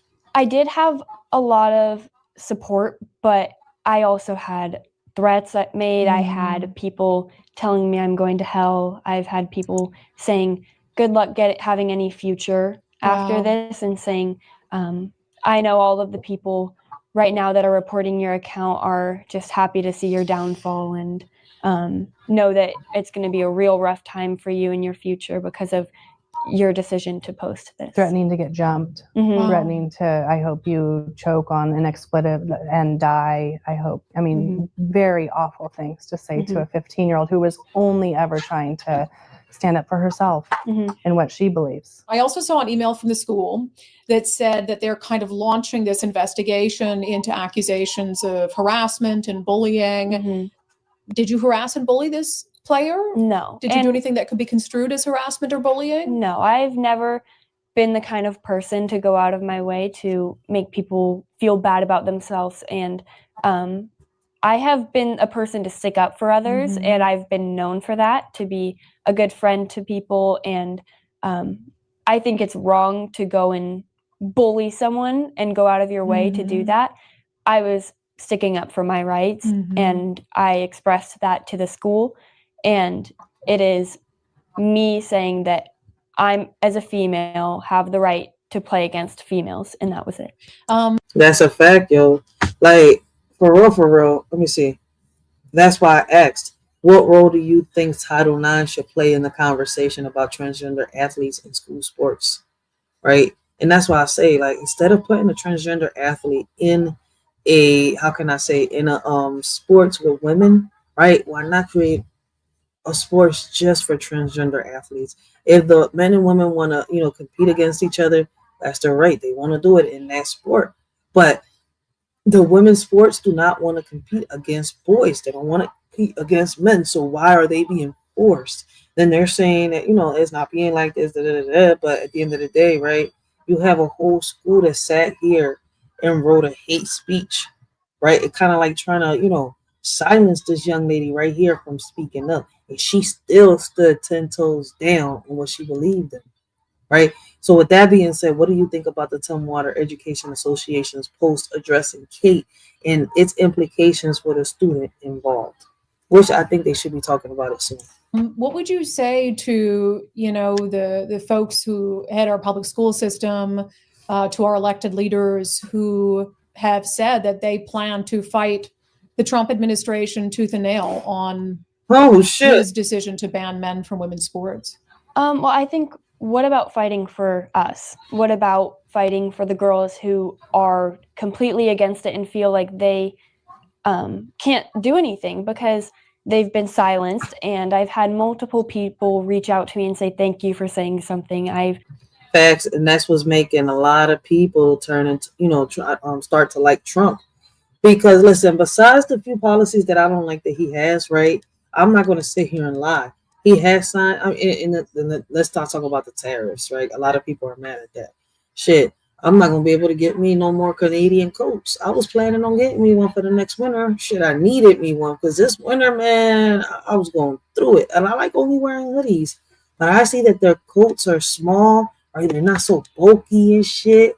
I mean, they got some bulky ones. But I seen they got some nice, you know, small jackets for me and stuff that'll keep me warm in the winter. That are not so husky and bulky like them other clothes. They got the bulky ones, but shit. But anyways, right, I was about to go off topic. But anyways, right, these policies right here that he's actually, you know, signing off and stuff like that are, you know, are on the behalf of a lot of us, we the people. Like, I'm just like lost. Why is there people sitting here fighting against this? Why would you even try to fight Trump tooth and nail because he signed a policy where men should not be allowed in the women's sports? It should have been like that from the beginning. Experienced this, and I was too scared to say something myself, and I felt like I didn't have anyone there to listen. And why, if they care so much about the men being able to play in female sports, do they not care about how the female feel about it, how the girls feel, and how it affects us and everything we've worked for? So what would you say to President Donald Trump? Well, I would say thank you for standing up for us, and I think that it is so important, and I appreciate it because I think that is something that I wish I never had to deal with in the first place, and the fact that he is taking a stand against it as well. I'm forever grateful for that. So that's part of our interview that aired on Sundays with subscribers with Frances and her mom, Amy. It's about an hour long. I suggest you go watch the whole thing. You can sign up undividedpod.com. Usually we don't play such long clips from our Sunday show on the live show, but there's a reason, and it really comes down to fairness. All right, so I'm going to look up for that. Do you have to clip here? No, y'all don't have it, but it's gonna be somewhere around here. So I'm definitely gonna look for the 1 hour interview, and I want to hear the whole story. And we're gonna review and react to that. So I'm not sure when, but we definitely gonna do that. That we wanted to play for our entire audience her side of the story and her explanation of what she did. It is because tomorrow on our live show, we are going to be joined by the transgender athlete from the Shelton team and that athlete's father. We're actually taping that interview today. So out of fairness, on the show tomorrow, we're going to play a pretty... So that interview with the athlete should be around here somewhere. So we got 2 more videos to review and react to, right? So we got the athlete and her interview. And I think we should be able to do those 2 videos in one day. So I'm definitely going to look up for them clips. Well, it's not even a clip. It's a whole hour interview. So she interviews both of them. And I would love to hear both sides of the story. Good chunk of it. I think it'll be a fascinating conversation. The entire story will air this week on Sundays with Subscribers. I've had a phone conversation with the transgender athlete's father.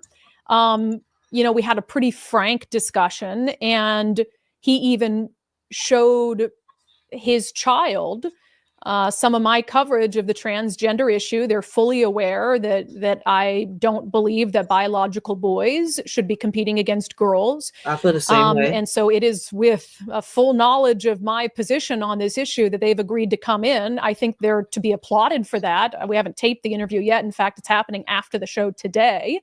The transgender athlete's name is Andy. I'm impressed that Andy's willing to come in, knowing my position on this issue, knowing the criticism, right? And to talk to me. I've never interviewed on this show or otherwise a transgender individual, certainly not a minor, certainly not someone at the center of an issue this controversial around protecting girls' sports. So needless to say, I think it's going to be a pretty interesting show tomorrow. So that is why I played a big chunk of what Frances and her mom, Amy, had to say before we have Andy and Andy's dad on the show tomorrow. So pretty. All right. So I'm definitely going to search that up, right? And before I end this live, right, I would love to ask y'all these questions. This one last question. What suggestions do you have for schools and sports organizations to address and resolve conflicts related to gender identity and sports participations? What do y'all think that we can do? How can we, make this work? Because it seems like regardless of anything, you're going to have the trend, the LGBT community. I mean, it existed at one point in the past, and people thought that the cities of Sodom and Gomorrah ended just because of the incest and LGBT community, right? But in reality, it actually ended because of way more than that, right? Basically, what we're going through right now, right? It was way more than that. So, what suggestions do you have for schools and sports organizations to address and resolve conflicts related to gender identity and sports participations? I gave one earlier. I feel as though that, if the transgenders don't want to participate with the men, right, they could actually sit here and, make a whole sports for transgender men, right, and transgender women. If they both want to participate against each other, they can. They want to see how strong they are against each other, they can. But now they got a sports just for them. They want a bathroom just for transgender. Then I guess in every school, right, in every let's not put that in the schools. I guess every bar, not even. Don't worry about, the consequences of having a man and a woman together. But then, they're transgender. It's just a bathroom from them. They think one thing's that it's a woman being a male. The other things that it's a male being a woman. Listen, it's hard to talk about this, man, but I would love to hear y'all perspectives, right, on all 4 topics that a shorty brought up today, and how y'all feel about it. I would love to hear y'all solutions, right, and see what we can do about it. I feel as though that if a lot of us come together, right, when it comes to these schools, right, and put our noggins together and demand what it is that we want and need for our kids in these schools, something can get done. But not enough people are united. Not enough parents come together for this to happen. I do have a petition, right? My thumbnail has a QR code on it, right? That y'all can, zoom in or however y'all want to look at it, and y'all can scan it with y'all camera phone, right? And it will take you directly to the petition, right? If you have a zip code, you can sign this petition. Let's put these cameras in these classrooms, right? Each and every one of our classrooms. I want to take a minute, give a shout out to the parents that came together and managed to have cameras in certain schools, right? But we need them in every school. But there are cameras in certain schools, right? From the grades K through K3, right? They have cameras in certain classrooms, but they don't all have it. But let's get these cameras in each and every one of these schools, right? Deeper backgrounds on our teachers, right? And all employee staffs, and much more. Let's be the voice that our kids need, right? I've made my stand, and I am still continuing, right, this fight against the school district of Philadelphia. And I mean, not the school district. I'm going to put the Board of Education, right? Because this fight is nationwide. Right, I'm still fighting against them. I'm still speaking up. I'm still exposing. Right, as y'all can see, I'm still reviewing and reacting. We're exposing the corrupt teachers and much more. But we have some good teachers out here that a lot of us don't talk about. So we need to see both sides. So on that note, guys, man, leave your comments down below. I would love to hear it. I'm gonna see y'all. This y'all show you Rachel, and I'm out. Man, the word is live. If y'all haven't checked the word out, make sure y'all go check them out. You want to say bye? Bye. In the face of darkness, I stand tall and strong. With faith as my shield, I'll keep my. In the face of darkness.